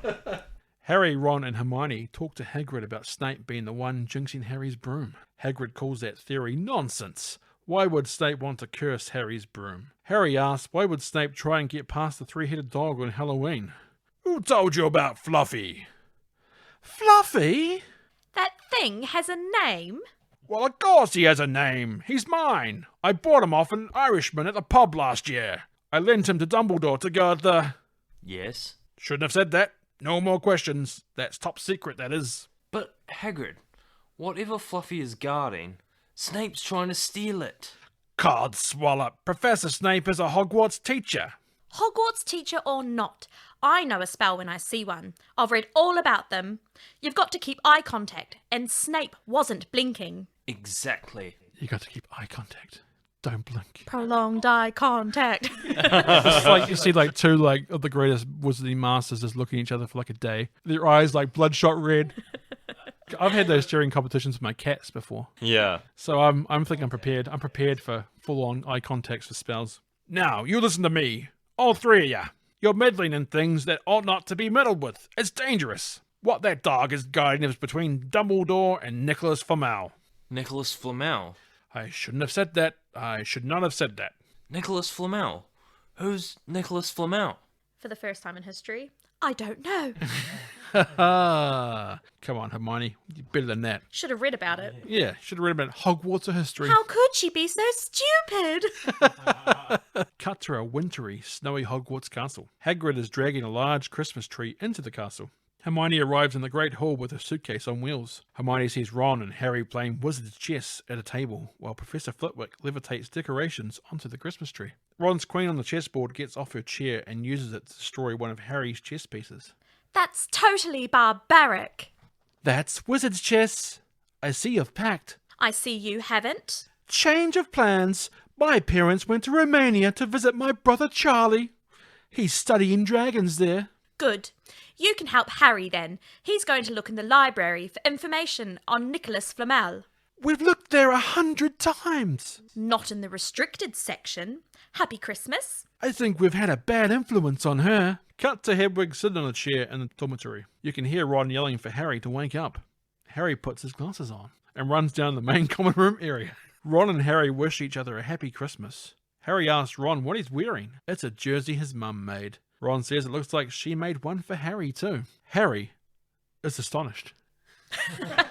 It's that line again. I've got Christmas presents. Makes me very sad that Harry is so excited to get any present at all. Bloody Dursleys. Poor Pretty Harry. sure this Christmas in the books they send him a paperclip attached to a note. Who the Dursleys do? Oh, what's the note say, I wonder? I think it just says Happy Christmas from the Dursleys, and then it's like a paperclip, and then the next year it's a 50-cent coin. So they start liking them more and more. Perhaps so. Obviously in Chamber of Secrets he gets the second bedroom. So they start to accept him more. Or maybe he's using spells to like him more.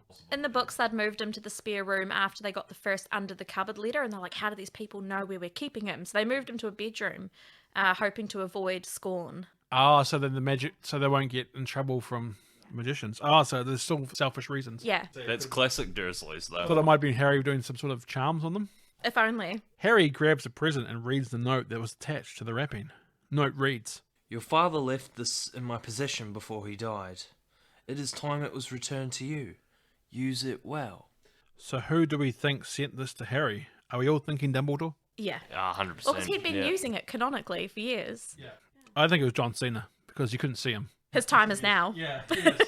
So John Cena was the one that said that. That's accepted. Harry opens the present. It's some kind of cloak. But it's not just any cloak. It's an invisibility cloak. Ron says that invisibility cloaks are really rare because they're hard to see or hard to find, you know? They're hard to find. Cut to Harry sneaking into a library at night, wearing the invisibility cloak, but having an arm out with a lantern so he can see where they're going. Harry enters the restricted section. Harry takes the cloak off, puts the lantern down, and starts opening the books. The first book he opens just starts yelling at him. Ah! Filch yells out, "Who's there?" Harry grabs the invisibility cloak, but in his haste knocks the lantern over, smashing it to the ground. Harry puts the cloak on to hide from Filch. Filch walks right past Harry, unable to see him. Harry walks through the door out of the library. Filch's cat is there, meowing. The cat walks towards Harry. It knows where Harry is. Harry hurries away from Filch's cat and almost runs into Snape, who has Quirrell up against a wall. That's up against a wall. Up against a wall. Severus, I You don't want me as your enemy, Quirrell. don't know what you mean. You know perfectly well what I mean. So good. Snape then senses that someone is watching them. Snape reaches out in Harry's direction, but grasps nothing but air, just in front of Harry. Snape turns back to Quirrell. We'll have another little chat soon, when you've had time to decide where your loyalties lie. Filch comes out and sees Snape and Quirrell. Filch found a broken lamp in the restricted section of the library. That means there's a student out of bed. Snape, Quirrell and Filch run off, while Harry sneaks away out the door. Harry then enters a room with a mirror in it. When Harry looks into the mirror, he can see two people standing either side of him. It's his parents. When Harry looks behind him, there is nothing, but when he looks back in the mirror, there they are again. Mum? His mum smiles. Dad? His dad smiles. Harry then runs back to Gryffindor dormitory and wakes Ron up. Harry has something to show him. Harry and Ron use the invisibility cloak to sneak through the castle and back to the room with the mirror. Come on. Come look. It's my parents. I only see us. Harry moves away so Ron can have a proper look in the mirror on his own. There. You see them, don't you? That's me. Only I'm head boy and I'm holding the Quidditch cup. And bloody hell, I'm Quidditch captain too. I look good. Harry, do you think this mirror shows the future? How can it? Both my parents are dead. Oh, low blow. Yeah. Batman, anyone? Cut to some time later. Harry is sitting in front of the mirror. As Harry is sitting, the camera pans, revealing Dumbledore is in the room. Back again, Harry. Harry is startled by Dumbledore and gets up to meet him. I see that you, like so many before you, have discovered the delights of the Mirror of Erised. I trust by now you realize what it does. Let me give you a clue. The happiest man on earth would look in the mirror and see only himself, exactly as he is. So then, it shows us what we want. Whatever we want. Yes and no. It shows us nothing more or less than the deepest and most desperate desires of our hearts. Now you, Harry, who have never known your family, you see them standing beside you. But remember this, Harry. This mirror gives us neither knowledge or truth. Men have wasted away in front of it, even gone mad. That is why tomorrow it will be moved to a new home. And I must ask you not to go looking for it again. It does not do to dwell on dreams, Harry, and forget to live. Well done, Greg. That was a lot. Just a piece of trivia about the library where they filmed the restricted section, and for hundreds, like over 100 years, they've had this rule where you're not allowed any open flames because it was full of these really old books. And there was the first time that they had ever allowed an open flame in that library for over 100 years was to film the scenes in the restricted section. And then the next part you're going to tell us, and they burnt the place down. Fortunately not. No. I always get scared in the jump scare in that scene where Harry opens the book and the head comes out of the book. Yeah, that's what it's there for. It's like Independence Day when terrifying. the autopsy scene when they're cutting open the alien and it goes, Flah! You're like, oh my god. Cut to Harry walking with Hedwig in the snow. It's a pretty cool shot of Hedwig flying into the air, and the scene transitioning from the snowy winter to a shot of Hedwig flying around Hogwarts in a green-looking spring. Cut to Harry, Ron, and Hermione in the library. Hermione says that she had Harry looking in the wrong section of the library. She pulls out a massive book that she claims she checked out for a little light reading. Nicholas Flamel is the only known maker of the Philosopher's Stone. The what? The Philosopher's Stone is a legendary substance with astonishing powers. It'll transform any metal into pure gold and produces the elixir of life which will make the drinker immortal. Immortal? It means you'll never die. I know what it means. Ron. The only stone currently in existence belongs to Mr. Nicholas Flamel, the noted alchemist who last year celebrated his 665th birthday. And that's what Fluffy is guarding on the 3rd floor. That's what Fluffy is guarding. That's what's under the trapdoor. The Philosopher's Stone. She does actually say it twice too, in case you're wondering why it's Does twice. she? Yeah. It feels so unnatural. Yeah. Harry, Ron, and Hermione run to Hagrid's hut on the Hogwarts outer grounds. They tell Hagrid that they know about the Philosopher's Stone and that they think Snape is trying to steal it. Hagrid informs Harry and the gang that Snape is one of the teachers in charge of protecting the stone. Hagrid seems to be wanting the kids to leave pretty urgently. Hermione figures out that the stone must be guarded by other things other than Fluffy too. Spells and charms and such. Hagrid lets slip that only he and Dumbledore know how to get past Fluffy. There is then a loud tapping coming from a cauldron that is over on Hagrid's fireplace. Hagrid pulls a giant egg with other mitts. Seems the egg is extremely hot. Harry asks what this is. Hagrid is a bit hesitant to say, but Ron knows exactly what it is. Ron asks Hagrid how he got it. Hagrid apparently won it off a stranger down at the pub. He seemed actually to be quite glad to be rid of it. The egg hatches to reveal a baby dragon. That's not just a dragon, that's a Norwegian ridgeback. My brother Charlie works at them in Romania. Hagrid calls the dragon Norbert. As Hagrid is tickling under Norbert's chin, he burps a fireball at Hagrid, singeing his beard. Hagrid then notices Malfoy spying in the window. Cut to Harry, Ron and Hermione making their way back through the castle. They are met by Professor McGonagall. Good evening. Malfoy shows up behind Professor McGonagall. Cut to the group in Professor McGonagall's classroom. Nothing, I repeat, nothing gives a student the right to walk about the school at night. Therefore, as punishment for your actions, 50 points will be taken. 50? Don't you get lippy with me, Potter.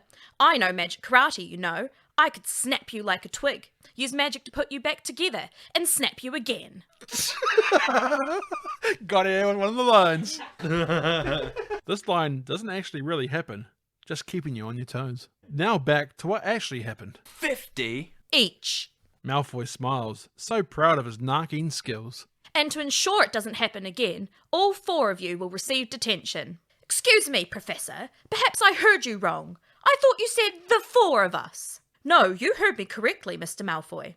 You see, honourable as your intentions were, you too were out of bed after hours.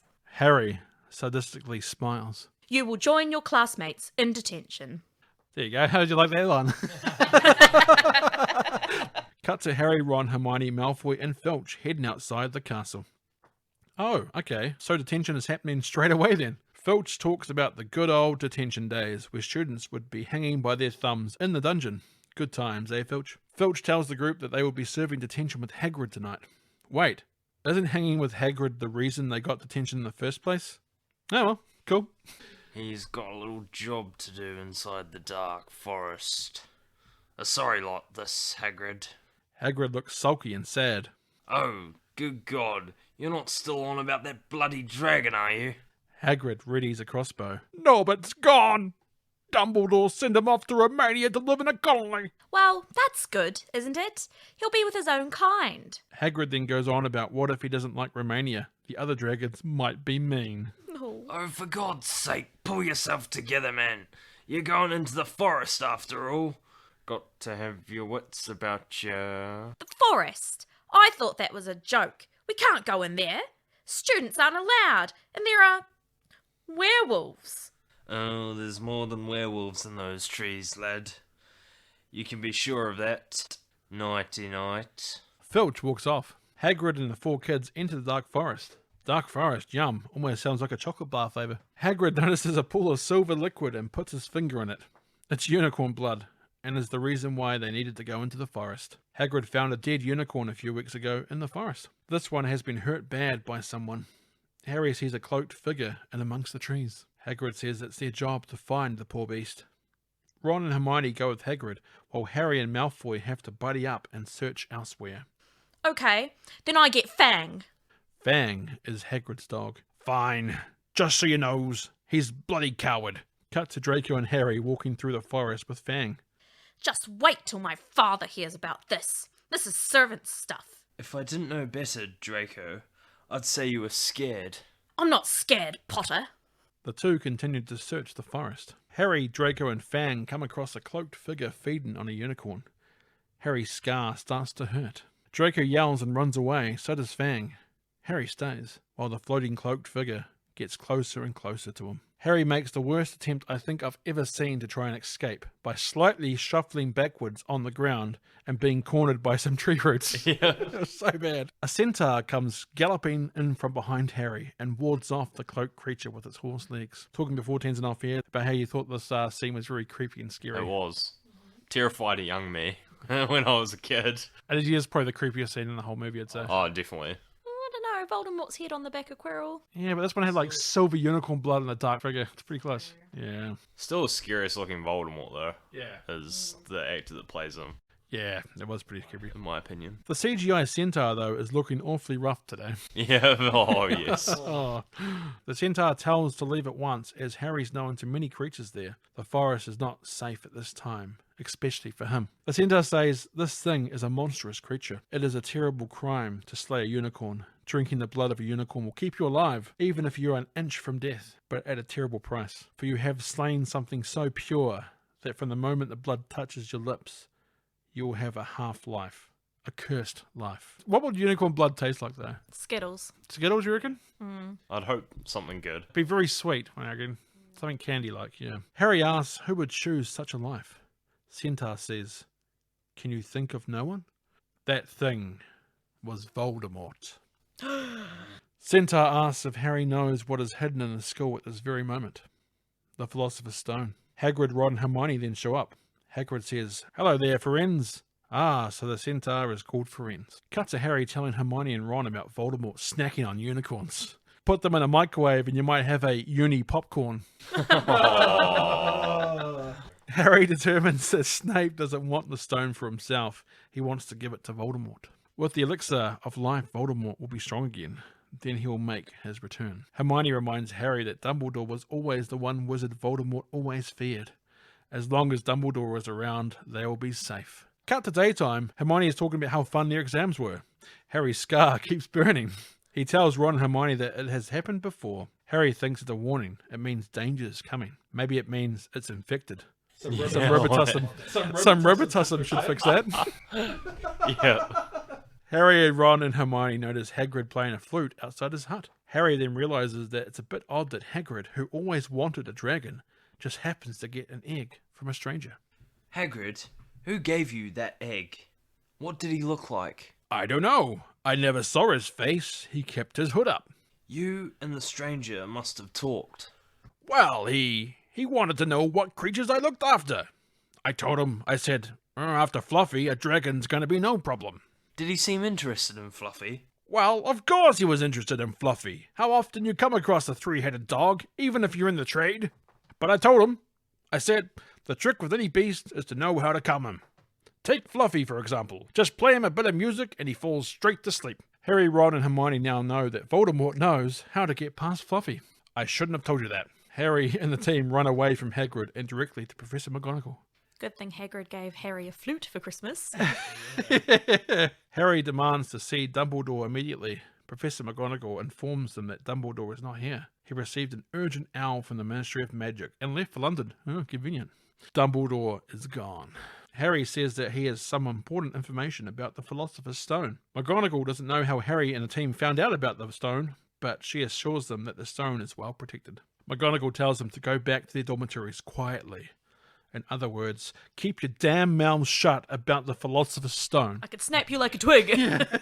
I know magic karate, you know. Harry and the team are discussing how Snape is going to try and steal the stone, when suddenly, Snape appears. Good afternoon. Now, what would three young Gryffindors such as ourselves be doing inside on a day like this? We would just... You ought to be careful. People will think you're up to something. I like how Snape looks at Harry when he says the last line. He sees Harry's anger stare. It almost gets startled by it before saying up to something. So he's like, people will think you're, and he looks at them, and then Harry goes, "Arr!" And he's like, oh, up to something. You just watch it because you can see his expression. He's like startled by it. Snape storms off. Now what do we do? We go down the trapdoor tonight. Cut to night. Harry and the team head down the steps of the Gryffindor common room. Neville confronts them. Neville won't let them sneak out again and get Gryffindor in trouble once more. He even says that he will fight them. Hermione hits Neville with a curse. Avada Kedavra! Neville is dead. Nah, jokes. Hermione hits Neville with a spell that temporarily paralyzes his body. Petrificus totalis. He falls down to the ground in a stiff state. You're a little scary sometimes, you know that? Brilliant, but scary. Harry and the team walk right past stiff Neville. Harry and the team sneak their way with the invisibility cloak to the door that Fluffy is behind. Hermione uses the spell to unlock the door. They enter the room and notice a harp playing, which has put Fluffy to sleep. Harry and the team need to move Fluffy's paw so they can access the trapdoor. The team do this and open the door up. Harry and the team are planning how they're going to go down there. As they are talking though, the harp stops playing and Fluffy wakes up. Does it seem a bit quiet to you? The harp. It stopped playing. A big blob of drool then lands on Ron's shoulder. Harry and the team jump down the trapdoor. The team then land on some soft plant-looking vines. The vines start grabbing Harry's legs and completely covering Hermione. Ron struggles with the vines as well. Stop moving, both of you. This is Devil's Snare. You have to relax. If you don't, it will only kill you faster. Kill us faster? Oh, now I can relax. Hermione sinks through the vines. Harry and Ron think she's gone and start struggling more. They then hear Hermione's voice telling them to just relax. Harry trusts Hermione and relaxes. Harry sinks through the vines. Ron is not relaxing. Hermione remembers reading a book in herbology. Devil's Snare, Devil's Snare. It's deadly fun, but will sulk in the sun. That's it. It hates sunlight. Hermione hits the devil's snare with a little... Lumos Solem. The sunlight spells frees Ron from the vines, causing him to fall through. Phew! Lucky we didn't panic! The team then hear a fluttering that sounds like wings. Live and let die. Oh. No, no, no, no, no, no, no, no, no, no, no, no, no. Cut to Harry and the team entering a room with keys flying around the room, and Harry bets one of them fits in a nearby locked door. I remember this part being a real pain in the PC Harry Potter game. They see a broom floating in the room. Ron tries to use a spell to unlock the door, but it doesn't work. Harry notices which key they need, as one of the keys has a broken wing. Harry is suspicious as it seems too simple to just fly up and grab the key. As soon as Harry grabs the broom, all the keys in the room, except the one he needs, start to beeline straight for him. The keys surround him like Macaulay Culkin in the movie My Girl with the bees. Oh. It's the same way though. Yeah.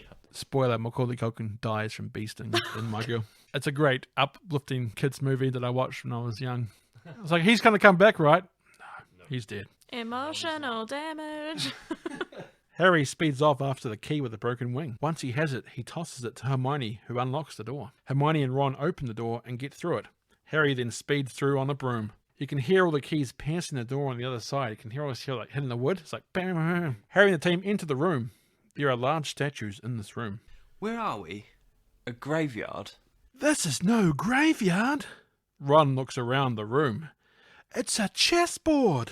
Since Ron is on the board, the room lights up, revealing the giant chessboard. Harry and the team walk towards the door on the other side of the board. As they walk to the other chess pieces, they draw their swords on them. When they step back, the chess pieces retract their swords. Ron says it's obvious what they need to do. They need to play their way across the room. Was it that obvious? I don't know. So there is 3 empty slots for them, so that they can all play. So the question is, how did the first person get through? Is there only one for them, or does the room know how many players there are? Maybe it's like a chessboard of requirement. Okay, magic, Greg. This is the one where we can say it's just magic and move on. Harry, Hermione and Ron take their places on the board. The game begins. Cue montage of Ron commanding the wizard chessboard. It's not like an 80s montage though. That would have been cool. Have them playing wizard chess to Highway to the Danger Zone. Down. Ron tells Harry that once he makes his move, the Queen will have him, which will leave Harry to check the king and win the game. Once I make my move, you'll be free to check the king. No, Ron, no! He's going to sacrifice himself. You can't. There must be another way. Sounds like Ringo there from... You can't. There's got to be another way. Hermione and Harry don't want Ron to sacrifice himself, but he does it anyway. Ron is taken out by the Queen. Ron goes flying off.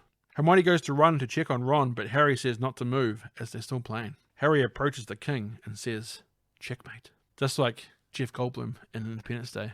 He also says, checkmate. The king's sword drops. Harry and the team have won, but at what cost? Dum dum dum. Harry and Hermione check on an unconscious Ron. Harry tells Hermione to take care of Ron, then go to the Ellery and send a message to Dumbledore. Take care of Ron? Does Harry mean help him, or does Harry mean take care of Ron? They're 11. Eliminate him, mafioso style. They're 11. They should not be thinking that way.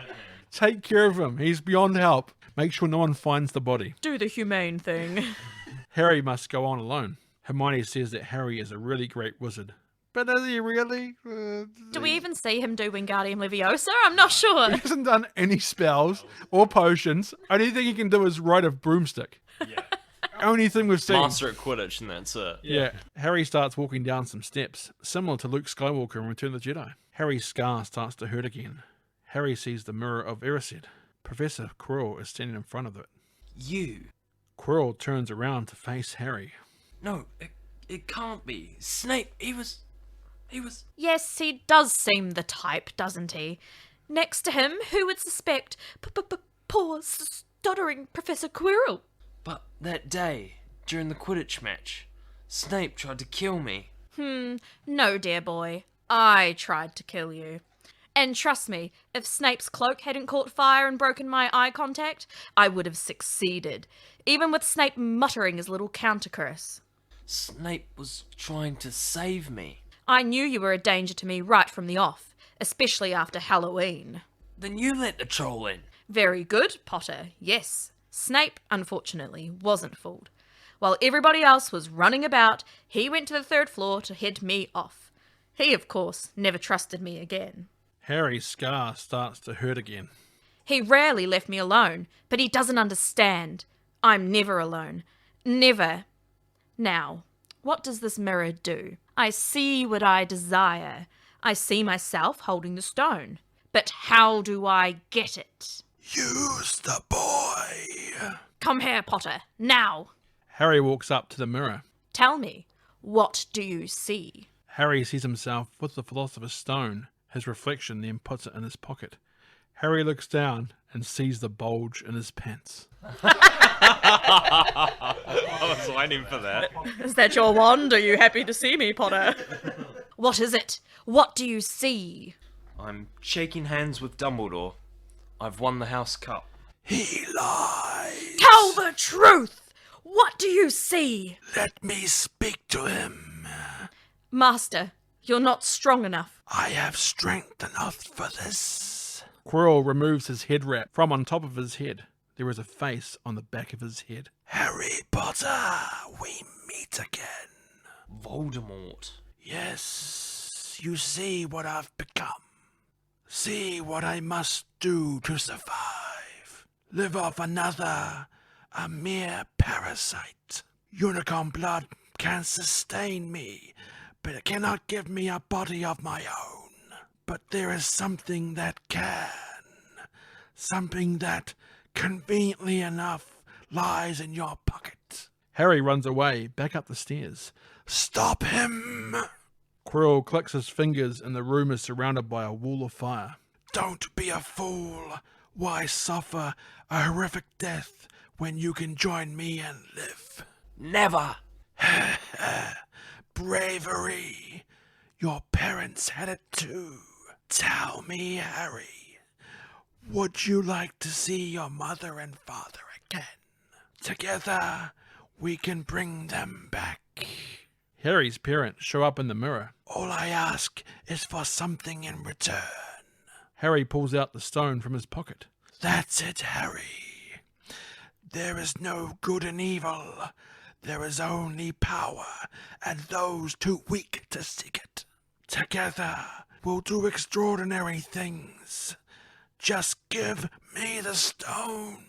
Harry's parents' image disappears from the mirror. You liar! But geez, Harry, you looked very tempted for a moment there. My parents? Parents, like a reflection of my parents, maybe I'll give you all the evil in the world. Kill him. Quirrell flies up at Harry, knocking Harry down and dislodging the stone from Harry's hand. Quirrell is choking Harry while he reaches for the stone. Harry then decides to grab Quirrell by the wrist. Harry's touch burns Quirrell's hand. Quirrell's hand turns to dust. What is this magic? Fool, get the stone. Harry touches Quirrell's face. Quirrell starts turning to dust all over. He takes a step forward towards Harry before falling to the ground. A dust pile. Harry grabs the stone as Voldemort's spirit forms from behind him. Voldemort's spirit goes right through Harry, knocking him over. Voldemort escapes. Cut to Harry waking up in hospital. Harry is surrounded by candy treats. Dumbledore walks in. Good afternoon, Harry. Tokens from your admirers. Admirers? What happened down in the dungeons between you and Professor Quirrell is a complete secret. So, naturally, the whole school knows. Dumbledore and Harry talk more about some of the chocolates and such, but let's move on. Ron and Hermione are both fine. What happened to the stone? Relaxed, dear boy. The stone has been destroyed. My friend Nicholas and I have had a little chat, and agreed it was best all around. But then Flamel, he'll die, won't he? He has enough elixir to set his affairs in order, but yes, he will die.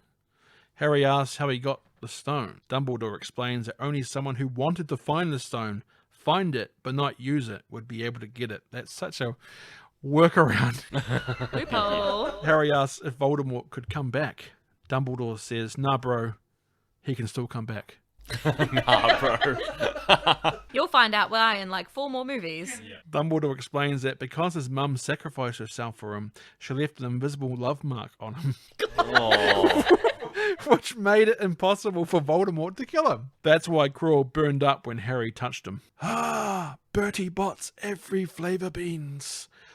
I was most unfortunate in my youth to come across a vomit-flavoured one, and since then I've lost my liking for them. But I think I could be safe with a nice toffee. Dumbledore chews the every flavour bean.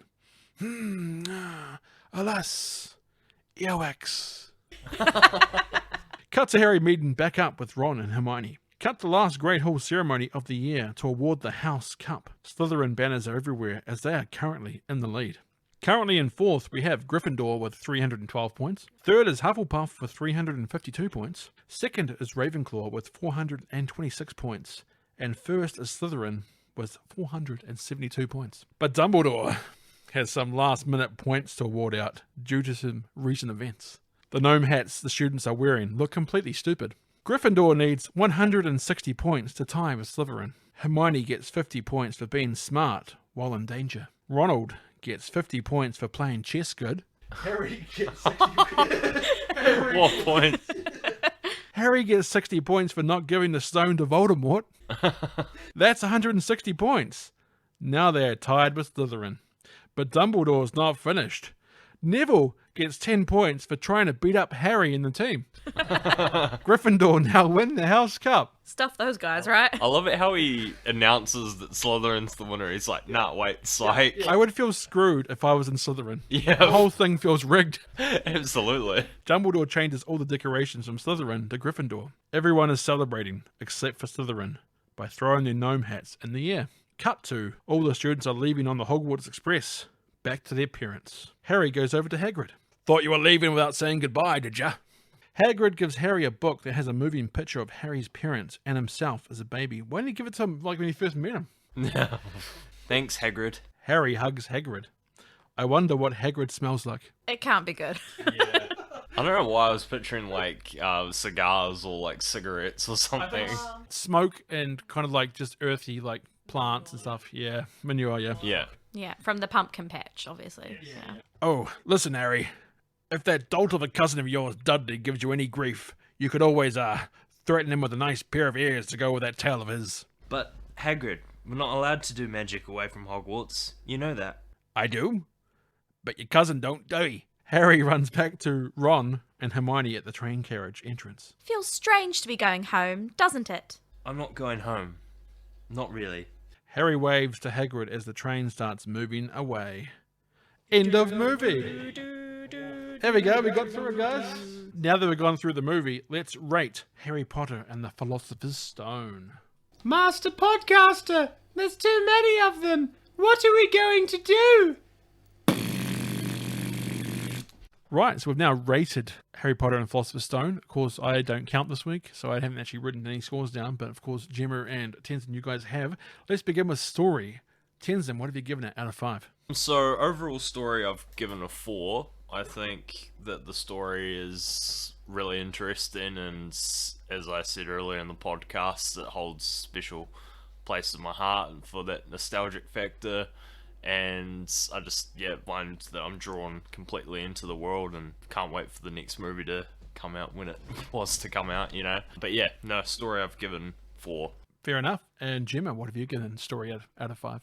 I've given it a 4.5. 4.5? Out of 5. The half star was lost mostly just due to the exclusion of Peeves the Poltergeist and a few inconsistencies with the book, but I think if you look at it as is, it's a great story. There's not a huge amount of like unexplained bits of the lore or whatever the world, like the world building's pretty good. So a 4.5 from me. Fair enough. If I was going for a rating, but I'm not, I'll give you my my 2 cents anyway. I would give it a 4 out of 5 because these movies are purely made on the story. And so the story, you always know the story's going to be strong because that's what the whole is based on a book. And they've actually done, apart from, say, a few exclusions of certain characters, the story is pretty true to the book. So I think it's a decent intro, and it gives you everything you want in a kind of Harry Potter world kind of starting. So I'd say it's a good origin story. Right, so for acting, Jemma, what have you given it? I've actually been generous and given it a 4. I thought that the supporting adult actors really carried the film. Obviously, the main trio, or the kids are all very young. It's their sort of acting debut, and it shows. And sort of mention Harry being a bit wooden, or very wooden, and Hermione. Hand it over, Malfoy. Yeah. And like Hermione overacting, and Ron was, Rupert Grint as Ron was just Ron. So But it gets funnier in number 2 because his voice is breaking all the time. He's like, it's so good. But I actually think they did a great job. You know, these are kids that were like 11, 12, and it's, especially if you consider the time that it was made, it's not like now where all these kids are housed and churned out as fully formed actors straight from the womb. So and this was filmed in America. Harry Potter would have been played by a 25-year-old. yeah. So, you know, Yeah, exactly. like maybe Tom Welling from Smallville would have played that role. Not a bad choice. He's about the same age as he was then. Yeah. In Smallville, he's playing a 14-year-old Oh, really? when he's starting. Yeah. Anyway, Tenson, what have you given acting out of 5? So I've given acting 3.5 out of 5, basically for similar reasons to Jemma. Like some of the acting from the trios can be a bit, hit and miss sometimes, but I think with the likes of Alan Rickman and Richard Harris and the supporting cast, I can't remember the actor's name who plays McGonagall. Maggie Smith. Maggie Smith, yeah, like just really good. Robbie Coltrane. Yeah, Robbie Coltrane. They really boosted up quite a bit. That's probably one for Jemma to ask her as well. I'm pretty sure Robbie Coltrane was the only person that J.K. Rowling had in mind when she made the books. So, yeah, he was one of I think there was 3 people that she requested. It was Robbie Coltrane for Hagrid, Maggie Smith for McGonagall, and there was someone else that I can't quite recall. And if I remember, I'll mention it. But Alan Rickman for Snape. it was Alan Rickman for Snape. Yes, you're very true. And yeah, so it was like their 3rd or 4th choice Dumbledore. But he was pretty perfect. Richard Harris only did it because his grandchildren wanted to do Yeah, it. Because I heard that. He had cancer at the time, I believe. So he was going through treatment as well as doing this. So I'm glad we got him for 2 films. Absolutely. I actually would have given it a 3 out of 5 for very similar reasons. Actually, I was thinking about it the other day is the supporting cast. They've done that deliberately. They know that it got kids playing the roles for like the first time. So they completely cast them with iconic English actors all around them. So I would give it a 3 because it's superb from the supporting cast, but the main actors, it's not their fault. It's their first movie, but they don't really act that well. So that's why I'd have to knock it down to 3. But hey, I'm not actually doing reviews, so you guys rate it higher. So let's go with those. How well it holds up. Tenson, what have you given it? I've sort of been debating this, to be honest. I've been going between 3.5 and a 4. I'm thinking more 4 just because of, like, Harry Potter's pretty important to me, but also I think that some of the CGI hasn't aged particularly well. Like, I think the troll is the big one, which hasn't aged very well at all, but also the centaur as well. But I think just because of the importance of the movie and when it came out, I think it's definitely a 4 for me. Yeah, that's fair. And Jemma? See, I didn't think technically at all, and I gave it a 5 in terms of, I've shown it to my kids and they love it, and I can still watch it, and I don't overtly notice that the CGI isn't great. Like, obviously it's not great. It wasn't great then, it's not great now, but that's not what the story is really about. Like, I feel like a lot of movies these days, it's about the graphics and the action and stuff, whereas this is a true story. So I think it holds up quite well for what it is and what its purpose is. No, that's fair. I would have given it a 5 as well, because I don't think the CGI, as low as we notice it, is because we've seen so much better things in the future, obviously. It doesn't distract you from the story. I don't go, oh god, that's a horrible looking CGI troll, even though I mention it in the story here we have. It doesn't take me out of the movie. And if a movie doesn't do that, then I don't count it down for it. So I give it a 5 because I look back and apart from the wooden acting from the kids, everything else holds up really well. Sword and Hat looks really good. Yeah. The set pieces, like the scene where they're going to the castle, the scene when they first see Hogwarts Express, even like the, trying to think of other ones, like you I first love see the chess scene. chess scene, when you see the Quidditch field for the first time. There's so many iconic scenes in this that I think it's worth a 5. So That's fair. For music, Gemma, what have you given it? Another 5 from me. It's pure nostalgia, the soundtrack. It's stuff that I was given by my piano teacher to play as a kid, and I never hated having to do it. It didn't take the magic out of it. Yeah, it's just created such a wonderful sort of set of musical memes, and I couldn't really fault it. The scoring's beautiful. Right, Tenson, what have you given music? I've also given music a 5 as well. I think the score is so iconic, and you can recognise what it's from literally from the first 2 notes. Like John Williams, amazing composer.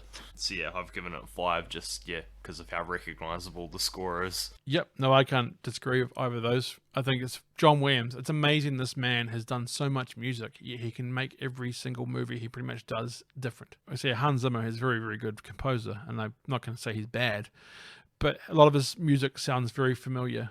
Like when you go through movie to movie to movie, you might get the occasional one, John Williams, where Indiana Jones might sound a little bit like Star Wars. If you hear that theme, you pretty much recognize the movie. He's done Star Wars, Indiana Jones, Superman, E.T., Jaws, Jurassic Park, Harry Potter. Every single one, as soon as you hear the notes, you actually hear that the movie is associated with it. You don't go, oh, that sounds like a John Williams score. Because I had to look up and go, is it John Williams that does Harry Potter? The theme song for Harry Potter is one of the probably top 10, I'd say. It's very good. So yeah, I can't fault Even that. the little themes throughout as well are pretty incredible. He really captures the magic. He knows when music is not required as well. Like there's a scene in Jurassic Park where obviously everyone's seen it. It's the T-Rex scene where it's attacking the paddock and the kids. If you actually go back and watch it, I didn't notice until I actually did the podcast for it with Matt. If you watch that scene, there is no music for a whole entire scene. It's only rain and the Tyrannosaurus in the middle. It's not until when Alan Grant is in the Tree of Tim and the car comes down and almost hits him in the car, all of a sudden you hear dun and you go, oh crap, it's actually music now. And then music kicks in again because John Williams realizes that you don't always need music. The absence of music is just as important as actually having a tune. Just as powerful. So for visuals, Tenson, what have you given it? So visuals I've given 4.5. I think there's some pretty iconic shots in this movie. I think we mentioned them throughout, like the first shot of the train when they go onto platform 9 3/4, but also the first shot when the boats lead into the castle and we see the castle for the first time. I think that's a real beautiful shot and captures Harry Potter in a nutshell. I love how every single Harry Potter 2 pretty much cuts to the sky with the Harry Potter logo going through it. Oh yeah. And that logo as well is so iconic. It might seem simple, but I love how it does it every single time. Oh, definitely. Yeah. So, Gemma, what have you given it? Well, I'd given it a 3 because this is where I considered the CGI as part of how the film looked. And I sort of feel like you do have your iconic moments, but for the most part it feels fairly... Cut and paste. Yeah. So, a 3 for me. Right, so we've now added up our totals for Harry Potter and the Philosopher's Stone. For story, Jemma, you gave it 4.5 out of 5. Tenson, you gave it 4. For acting, Jemma gave it 4, and Tenson gave it 3.5. For how well it holds up, Jemma gave it 5, and Tenson gave it 4. For music, Jemma gave it 5, and Tenson gave it 5. And for visuals, how good it looks, Jemma gave it 3, and Tenson gave it 4.5. It gives Jemma a total of 21.5 out of a possible 25 stars, and it gives Tenson 21 out of 25 stars, which gives us a grand total of 42.5 stars out of 50. Which, if we go to the rankings, 42.5 stars puts it equal with Boogie Nights. And so it's in 6th equal now with Boogie Nights, which is a fantastic film. We have Jurassic Park that's in 50 points. It cannot be beat, only can be matched. We have in 2nd place with 47.5 stars, we have Jumanji, the Robin Williams one. With 44.5 stars each, we have Batman and Big, both in 3rd equal. In 5th place, we have Spider-Man from 2002 with 43.5 stars. And in Boogie Nights for 42.5 stars, Harry Potter and the Philosopher's Stones in 42.5 stars. And Scott Pilgrim vs. the World is now in 8th place. There are some more movies there, but we're not going to go through them all. We're just going to say the worst movie on the list now is, of course, Ghost, which got 23 out of 50 stars. Alice was not a fan. But Harry Potter didn't do that. It got 42.5 stars. It's a good starting point because I feel that the movies do get better and sadder and darker, much darker. Well, even with the second one, it starts to get dark. Yeah. Especially the ending. If you like what you hear and have a recommendation for us, or you have a question, who knows? It might be about Harry Potter and the Philosopher's Stone or the Sorcerer's Stone. You can contact us on Nobody Does It Bennett's Facebook page, or you can hit us up on the Twitter at NobodyDIBennett. You can also email us at nobodydoesitbennett@outlook.com. That's a Bennett with 2 N's and 2 T's. Nobody Does It Bennett is available on Spotify, Google Podcasts, iHeartRadio, YouTube, or by going to nobodydoesitbennett.buzzsprout.com. Jemma, do you have any final thoughts about Harry Potter and the Philosopher's Stone? That's it. Accio bum.